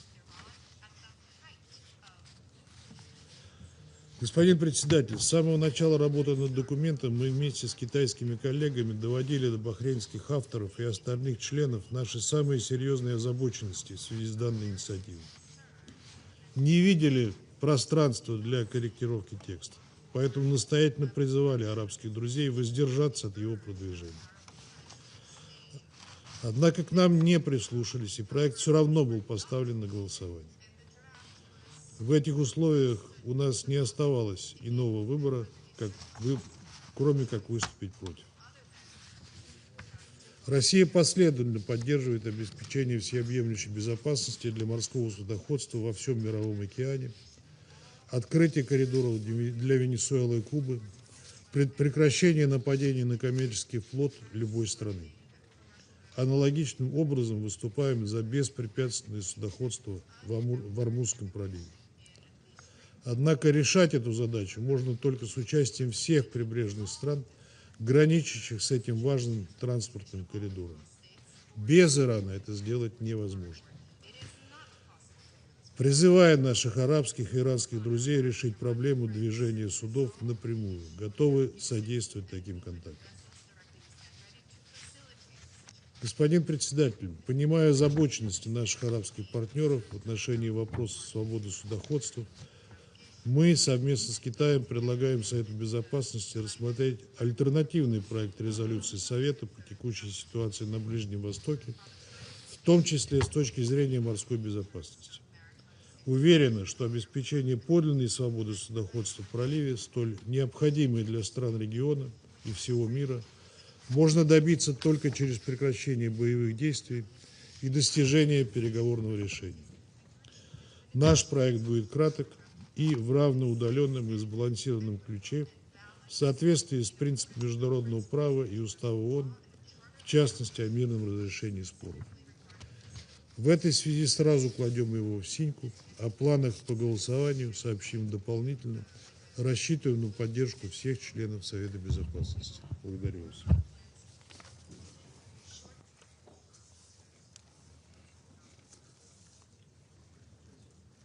I thank the representative of the Russian Federation for the statement. I give the floor to the representative of China. 谢谢主席。伊朗战事延宕月余，外溢影响持续扩散蔓延，对地区和世界和平稳定造成严重冲击，对全球经济发展产生愈加广泛的干扰。这不符合地区国家和国际社会的共同利益。这场战事的是非曲直十分清楚，美国和以色列未经安理会授权，在伊美谈判正在进行当中，对伊朗发动武力袭击，明显违背联合国宪章宗旨原则和国际关系基本准则。同时，海湾国家的主权、安全和领土完整也应得到充分尊重。平民和非军事目标必须得到必要保护，航道安全以及能源基础设施也应得到保障。中方不认同伊朗对海湾国家的袭击，不认同封锁霍尔木兹海峡的做法。中方同各方一样，都希望海峡尽快恢复和平稳定，实现通航。中方高度重视巴林代表海湾国家提出的这份决议草案，完全理解海湾国家的重大关切，致力于妥善解决问题，建设性地参与了磋商。当前形势下，这份决议草案应明确这场战事的根源，寻求解决这一根源和航道安全的正确办法，并为劝和促谈、实现和平而努力。遗憾的是，决议草案未能全面平衡反映冲突的根源和全貌。有关片面谴责施压、定性为对国际和平与安全的威胁，以及武力护航等内容，极易被歪曲，甚至滥用，极易被曲解甚至滥用。在当前美国公然威胁一个文明的生存，这场强加于伊朗的战争极有可能进一步升级的背景之下，决议草案如获通过，将发出极为错误的信号，产生极为严重的后果。安理会在利比亚、红海等问题上因见不远，绝不能重蹈覆辙。安理会的行动应着眼于缓局降温，而不能给未经授权的军事行动披上合法外衣，不能给使用武力开通行证，更不能进一步激化矛盾，火上浇油，导致冲突升级。安理会不应仓促表决各方仍存严重关切的决议草案。鉴于上述，中国不得不对决议草案投下了反对票。主席，这是一场本不应该发生的战争，持续下去贻害无穷。当前，中东局势仍在恶化，战事还在升级。解决霍尔木兹海峡通航问题的根本是尽快停火止战。美国和以色列是这场冲突的始作俑者。霍尔木兹海峡通航受阻的根本原因是美国和以色列对伊朗的非法军事行动。中方强烈呼吁美国和以色列立即停止对伊朗的非法战争行为。听了刚才美国代表的发言，使我们更加坚信中方的立场客观公正，展现了维护国际公正道义的负责任大国形象。我们所持的投票立场经得起历史的检验。与此同时，中方呼吁伊朗停止攻击海湾国家的有关设施，照顾海湾国家合理关切，着眼全球南方的共同利益，采取相应的积极举措，尽快恢复霍尔木兹海峡正常通航。中方赞赏巴基斯坦、埃及、土耳其、沙特为推动对话谈判、恢复地区和平所做的积极努力。中方赞赏并支持联合国在斡旋调解、缓解人道局势等方面所做的工作，期待有关努力尽快取得实效。这段时间，中方为恢复海湾和中东地区和平稳定做出了巨大的贡献。中方同有关各方密集协调、调解斡旋，中国和巴基斯坦共同发表关于恢复海湾和中东地区和平稳定的5点倡议，呼吁停止敌对行动，尽快开启和谈，确保非军事目标安全，确保航道安全，确保联合国宪章首要地位。中巴5点倡议是开放的，欢迎各国和国际组织响应与参与。考虑到各方对解决有关问题的需要，俄罗斯和中国共同提出了安理会决议草案。这一草案内容客观公正，致力于缓和紧张局势，呼吁对话谈判，维护航行权利与自由，希望得到安理会成员的支持。中方愿同各方一道，为早日恢复地区和平稳定做出更大的贡献。谢谢主席。I thank the representative of China for the statement. I give the floor to the representative of the United Kingdom. Thank you, Mr. President. and thank you for your leadership on this resolution. No country should be allowed to hold the world economy hostage. Yet that is exactly what Iran is doing, by denying the right of transit passage, a key navigational right under international law, as reflected in the United Nations Convention on the Law of the Sea. Today, Russia and China chose to shield their ally Iran rather than join international efforts to open the strait and avert risks to the global economy. We reject the claims made by Iranian Foreign Minister Araghchi last week that the efforts by the Council to open the strait will complicate the situation. It is Iran's actions that have closed the strait. This has already had dire consequences, and the longer this stranglehold continues, the worse this situation will get. In the last 24 hours, we have heard only 9 vessels pass through the Strait of Hormuz, an international shipping route that would normally see up to 150 vessels a day. The World Food Programme has estimated that this hostile act could push 45 million more people into extreme hunger by June.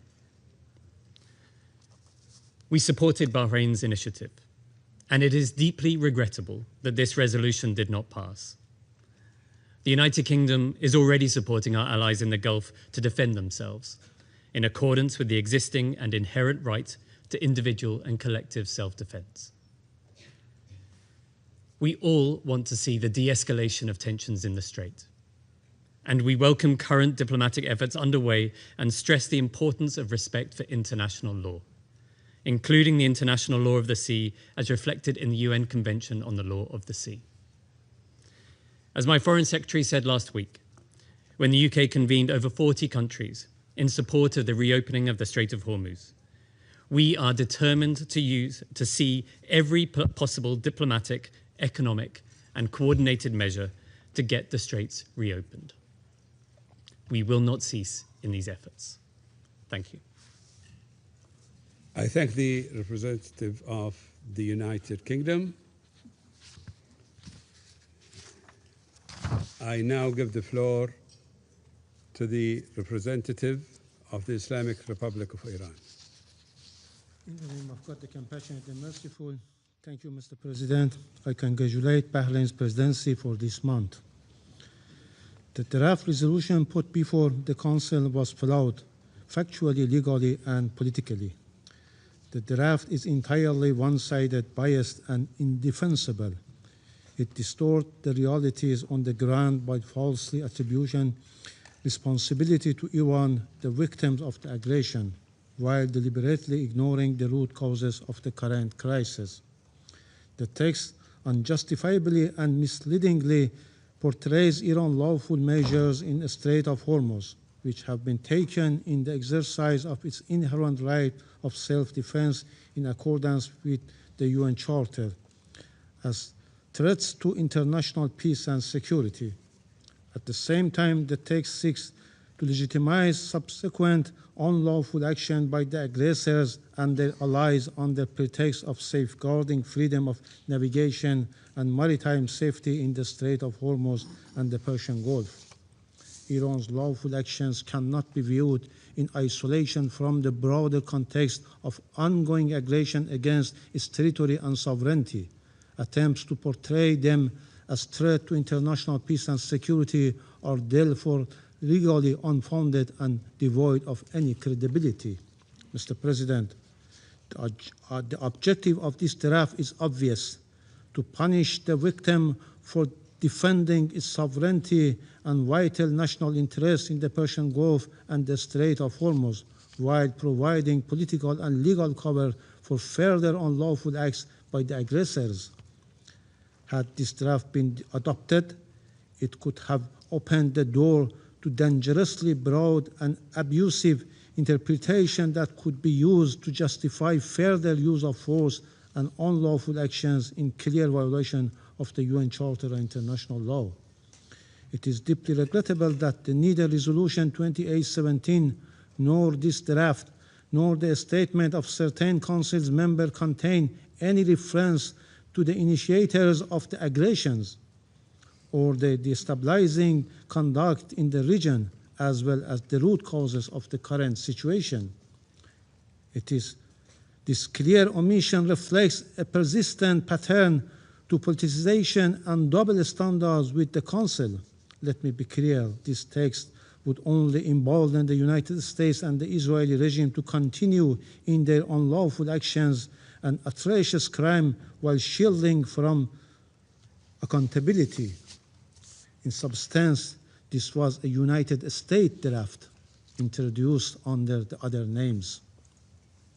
2 days, the President of the United States again resorted to language that is not only deeply irresponsible but profoundly alarming, declaring that, quote, "the whole civilization will die tonight, never to be brought back," unquote.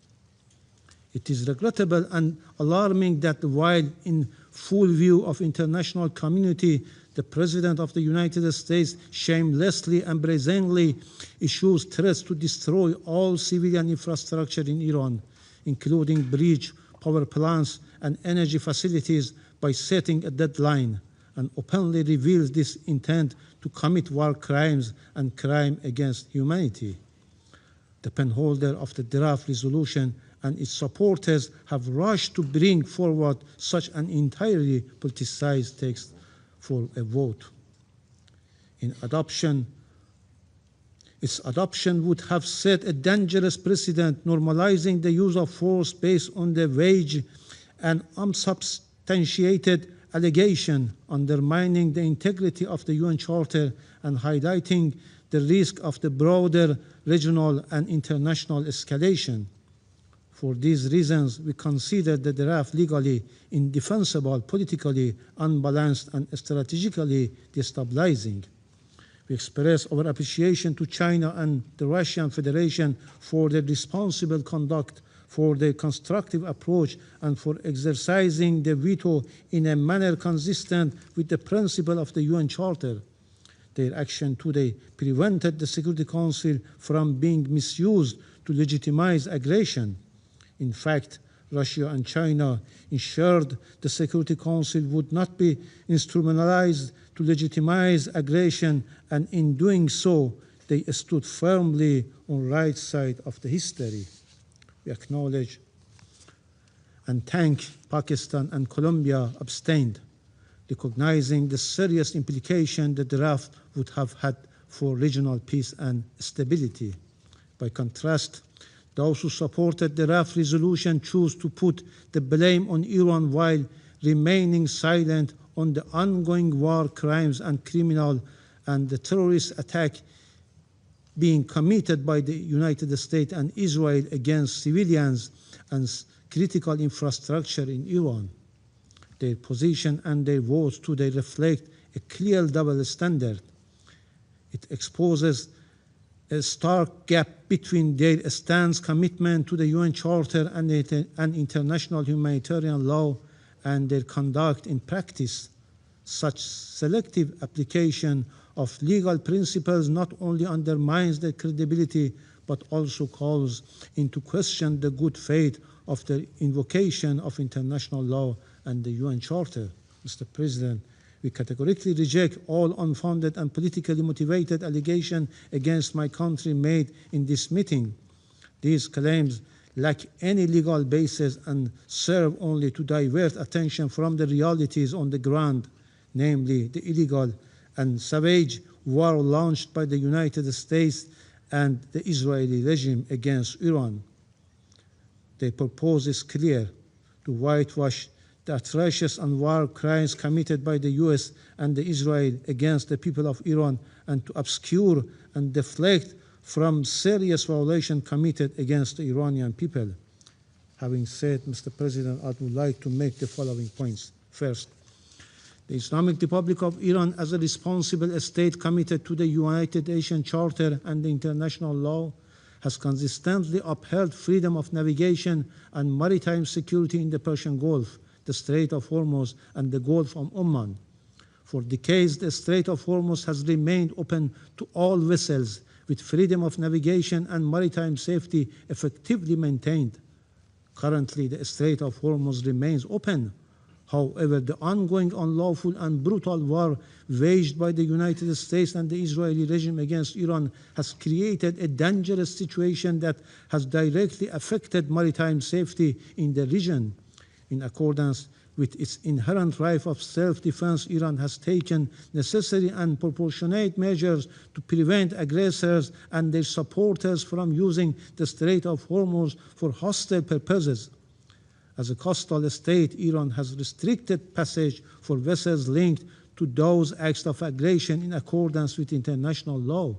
Therefore, vessels associated with the aggressors don't qualify for innocent passage and will be treated in accordance with applicable legal frameworks. Non-hostile vessels not involved in or supporting aggressions may continue safe passage in coordination with relevant authorities in Iran. Responsibility for any disruption or escalation in this vital waterway lies with the United States and Israel, whose actions have undermined regional stability and endangered freedom of navigation. Lasting stability depends on ending aggression and fully respecting Iran's legitimate rights and interests. Second, Iran has consistently pursued to resolve differences through political and diplomatic means, including with parties that have had serious disputes, in order to prevent escalation into conflict. This unjustified and unwarranted war was imposed on Iran by the United States and Israel. In June 2025, Iran was engaged constructively and in good faith in negotiation when it was attacked on the basis of unfounded allegations concerning its peaceful nuclear program, allegations that were later followed by contradictory claims that such capabilities had already been destroyed.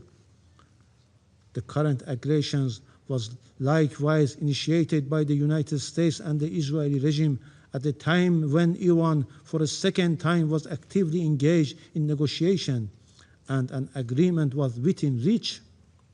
Once again, diplomacy was undermined and ultimately betrayed by the United States. Claims regarding Iran's nuclear program are baseless and unsubstantiated. For over 2 decades, the Israeli regime has repeatedly alleged that Iran is on the verge of developing nuclear weapons. Yet, no credible evidence has been presented to support this assertion. As a committed state party to the Treaty on Non-Proliferation of Nuclear Weapons, Iran has consistently rejected nuclear weapons and has clearly condemned the use of all weapons of mass destruction. Iran has also accepted one of the most rigorous verification and inspection regime of the International Atomic Energy Agency, reflecting its stated position that its nuclear program is exclusively peaceful.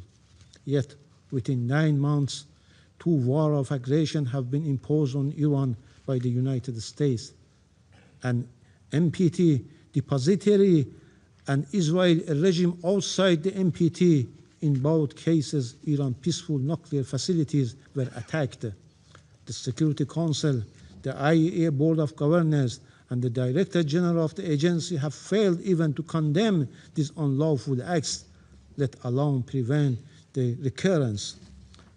This inaction has emboldened the aggressors. U.S. officials now openly speak of targeting nuclear facilities, with the U.S. permanent representative even stating that an attack on the Bushehr nuclear power plant is not off the table. Such reckless threats are a direct consequences of international inaction and have severely undermined credibility of the United Nations and the IAEA. Since the start of this unlawful war on 28 February, multiple attacks have been carried out against Iran's nuclear facilities, including repeated strikes in and around Natanz, Bushehr, Arak, and Ardakan. Particularly alarming are repeated attacks in the vicinity of the active Bushehr nuclear power plant. Any strike on nuclear facilities, notably the Bushehr nuclear power plant, would inevitably lead to irreversible humanitarian and environmental consequences. These unlawful actions constitute clear violation of international law, including Security Council Resolution 487 and relevant IAEA resolution, as well as fundamental principles of international law. However, this Council continues to defending silence, and today certain members point finger at Iran. Third, over the past 39 days of this brutal war against Iran, the US-Israeli aggressors have crossed all legal, moral, and humanitarian boundaries, committing grave violation and war crimes. From the outset, they have deliberately and indiscriminately targeted civilian objects, including schools, hospitals, airports, and sport facilities, such as primary schools in Minab. In view of the international community, the United States has slaughtered more than 168 innocent girls at school in Minab. More than 700 schools and educational centers, along with universities, healthcare facilities, and cultural and historical sites have been attacked, reflecting clear hostility towards Iran's people, identity, and development. They also struck key industrial and production facilities built over decades despite severe sanctions. At the same time, the US officials have made threats to destruction of infrastructure indispensable to the survival of the civilian population. Such threats, including the US President's call for widespread destruction of essential civilian infrastructure, constitute incitement to war crimes and potentially genocide, and must be explicitly condemned under international law. Fourth, from the outset of this unwarranted and savage war on 28 February, the United States utilized military bases and facilities located in countries of the Persian Gulf region. Evidence indicates that military movement and operational preparation were underway at these bases for the planning, preparation, equipping, and execution of unlawful military attacks against the Islamic Republic of Iran, despite Iran's prior warning that such unlawful action were being planned. Iran has formally reported these developments with supporting documentation to the Security Council and Secretary General. Under international law, states are prohibited from allowing their territory to be used directly or indirectly to cause damage to other states. In addition, they must take all necessary measures to prevent foreign armed forces bases in their territory from committing acts of aggression against other states and must not facilitate or support such acts. In the event of the breach of this fundamental obligation, they bear international legal responsibility. Fifth, Iran welcomes the effort by the Secretary Generals, including the appointment of a personal envoy, to secure an immediate end to this brutal war and uphold international peace and security. Iran stands ready to engage constructively with all genuine diplomatic efforts, including through Pakistan, Turkey, and Egypt, as well as diplomatic efforts by China and Russia, and support any credible initiative capable of bringing about the sustainable end to this unlawful and unwarranted war. In this regard, Secretary General Personal Envoy is currently en route to Tehran to pursue consultations. Iran categorically rejects a temporary ceasefire, particularly in light of the June experience, when hostilities resumed under false pretext. A ceasefire in this context serves only to rearm and prepare for the continuation of further crimes. Any viable solution must ensure a definitive and irreversible end to the aggression and establish a just and durable peace grounded in credible and verifiable guarantees against any recurrence. The United States and Israeli regime must bear full responsibility for harm and suffering inflicted upon Iranian civilians civilians, objects, and critical infrastructure and must be held fully accountable.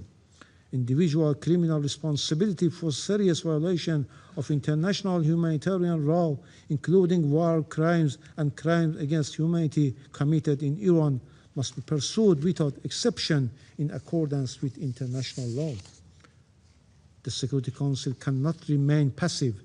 Instead of submitting a one-sided and politically motivated draft resolution, it must act to end this brutal war, demand the immediate and unconditional cessation of US and Israeli attacks, and take decisive measures to ensure accountability for all their violations. Finally, with regards to the United States President's explicit threat of massive war crimes and target and destroys Iran critical civilian infrastructure, this threat constitutes a flagrant and egregious violation of the IHL and the most fundamental rules of governing armed conflict. The United States would bear full and undeniable responsibility for committing a manifest war crimes and a crime against humanity. Iran will not stand idle in the face of such egregious war crimes. It will exercise without hesitation its inherent right of self-defense and will take immediate and proportionate reciprocal measures. The Security Council regrettably has, from the very outset of this war of aggression against my country, failed to uphold its primary responsibilities for the maintenance of international peace and security. That failure does not and cannot deprive Iran of its lawful right to act. Iran's response is firmly grounded in international law. There must be no doubt Iran will take all necessary measures to defend its people, safeguard its sovereignty and territorial integrity, and protect its vital national interests with full resolve. The United States and the Israeli regime will bear responsibility for all subsequent consequences, regional and international. I thank you. I thank the representative of the Islamic Republic of Iran for the statement. I shall now make a further statement in my capacity as Minister for Foreign Affairs of Bahrain. أصحاب السعادة، باسم مملكة البحرين أود أن أعقب على ما ورد في كلمة مندوب الجمهورية الإسلامية الإيرانية من ادعاءات باطلة حول مهاجمة القواعد الأجنبية في دول مجلس التعاون. وأقول: لقد أعلنت دول المجلس بكل وضوح أنها ليست طرفا في هذه الحرب، وأن هذه القواعد لم تستخدم في الهجوم على إيران، وكانت إيران تعلم تماما أن هذه القواعد أخليت من العناصر العسكرية، ولكنكم أطلقتم علينا آلاف الصواريخ البالستية والطائرات المسيرة دون مبرر على مدى أكثر من شهر ودون توقف. اعتديتم على دولنا في رمضان ولم تراعوا حرمة هذا الشهر الفضيل، وهاجمتمونا في أيام العيد وأنتم دولة مسلمة، وتربطنا وإياكم روابط الجوار والعقيدة والثقافة والتاريخ المشترك، ومع ذلك تجاهلتم كل تلك الروابط والصلات. ادعيتم أنكم تهاجمون القواعد العسكرية، فهل البنى التحتية ومحطات الكهرباء والماء والمنشآت المدنية والمصانع ومنشآت التكرير والجامعات والفنادق والمساكن قواعد عسكرية؟ وهل المناطق السكنية بمن فيها من مواطنين ومقيمين من نساء وأطفال وكبار السن قواعد عسكرية؟ لقد انتهكتم ميثاق الأمم المتحدة والقانون الدولي والقانون الدولي الإنساني وقانون البحار ومبادئ حسن الجوار، ولم تراعوا القيم الدينية والأخلاقية والإنسانية. ولم تلتزموا بقرار مجلس الأمن رقم 2817 وقرار مجلس حقوق الإنسان في جنيف رقم L38، وأغلقتم دون وجه حق مضيق هرمز، وهو ممر مائي دولي ملك للعالم وليس ملكا لإيران. قمتم بأخذ الاقتصاد العالمي رهينة بطريقة إرهابية، فحرمتم دول العالم من مصادر الطاقة وإمدادات الغذاء والدواء، وعطلتم حركة التجارة العالمية،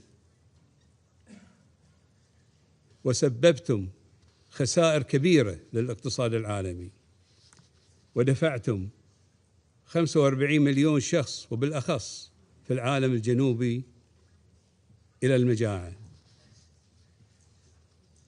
اعتديتم أمام مرأى وسمع العالم على دول جارة لكم تربطها بكم علاقات طيبة على المستوى الاقتصادي والتجاري والاجتماعي وحتى السياحي. لقد تحلينا في دول مجلس التعاون بالحكمة والصبر أمام هجماتكم الصاروخية المدمرة، ولم تطلق دولنا رصاصة واحدة على إيران، ولكن دافعت قواتنا الوطنية الباسلة عن سيادتنا وأمننا واستقرارنا وحماية مواطنينا والمقيمين على أراضينا، ونمتلك كل الحق في الدفاع عن أوطاننا وشعوبنا بموجب المادة 51 من ميثاق الأمم المتحدة، والتي أكد عليها القرار 2817.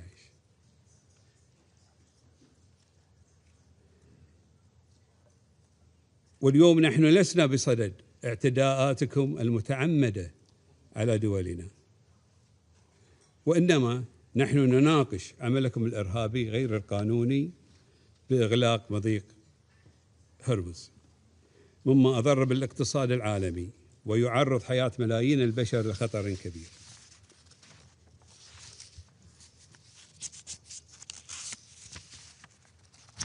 I resume my function as President of the Council.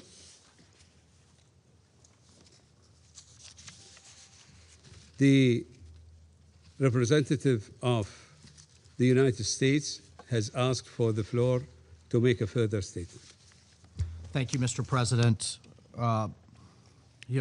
We heard a lot today. We heard from the ambassador from Iran a lot about their issues with this ongoing conflict with the U.S. But colleagues, that's not what this resolution is about today. This is not about Iran and the U.S. today. This is about Iran and the Gulf Cooperation Council and Bahrain and the world. And here, we also heard about some dangerous precedents, but here's what I want the world to understand in terms of the dangerous precedent that was just set today by opposing this good faith effort from the Kingdom of Bahrain and the Gulf countries to ensure their shipping can flow freely. One can only imagine a future conflict where a party to the conflict decides it's going to impose collective punishment on the entire world and then use that as leverage in the conflict. One can only imagine a situation where a party decides to shut down the Straits of Gibraltar or the Bering Strait or the Malaccan Strait to further its ends. One can only imagine conflicts where a party decides to hold the rest of the world hostage because of a dispute. And colleagues, this is a situation the world cannot and should not live with, that the Gulf Arabs cannot tolerate. Freedom of navigation is fundamental to a nation's sovereignty and survival. So Mr. President, the United States will support all measures for your country and for those affected to ensure it has the freedom of navigation, the freedom of transit in line with international law. So my message to the Iranian regime is, as people go hungry and as economies suffer, it is squarely on your shoulders. I thank you, Mr. President. I thank the representative of the United States for the statement. I believe that the representative of the Islamic Republic of Iran has asked for the floor to make a further statement. Thank you, Mr. President. Thank you, Mr. President. I think that once more this war showed that the U.S. will not bring security and stability for the regional countries.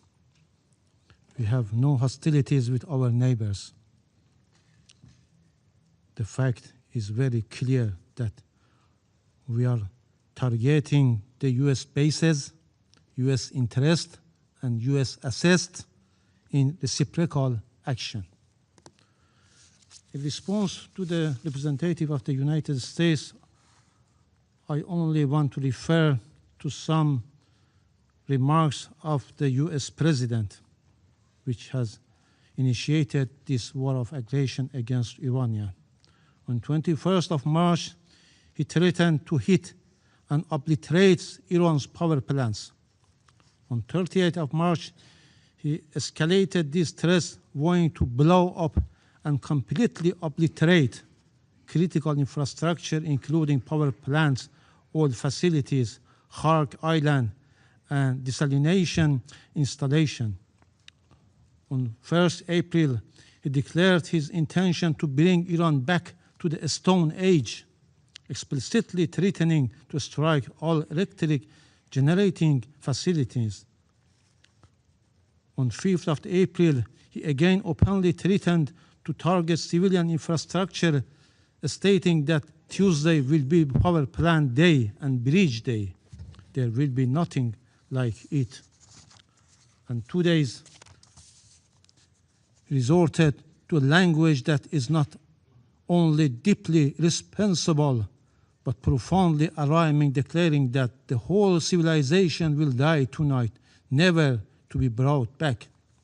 Such rhetoric is unfitting of any political leader, let alone the head of a permanent member of the Council entrusted with the maintenance of international peace and security.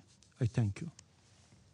Thank the representative of the Islamic Republic of Iran for the statement. There are no more names inscribed on the list of speakers. The meeting is adjourned.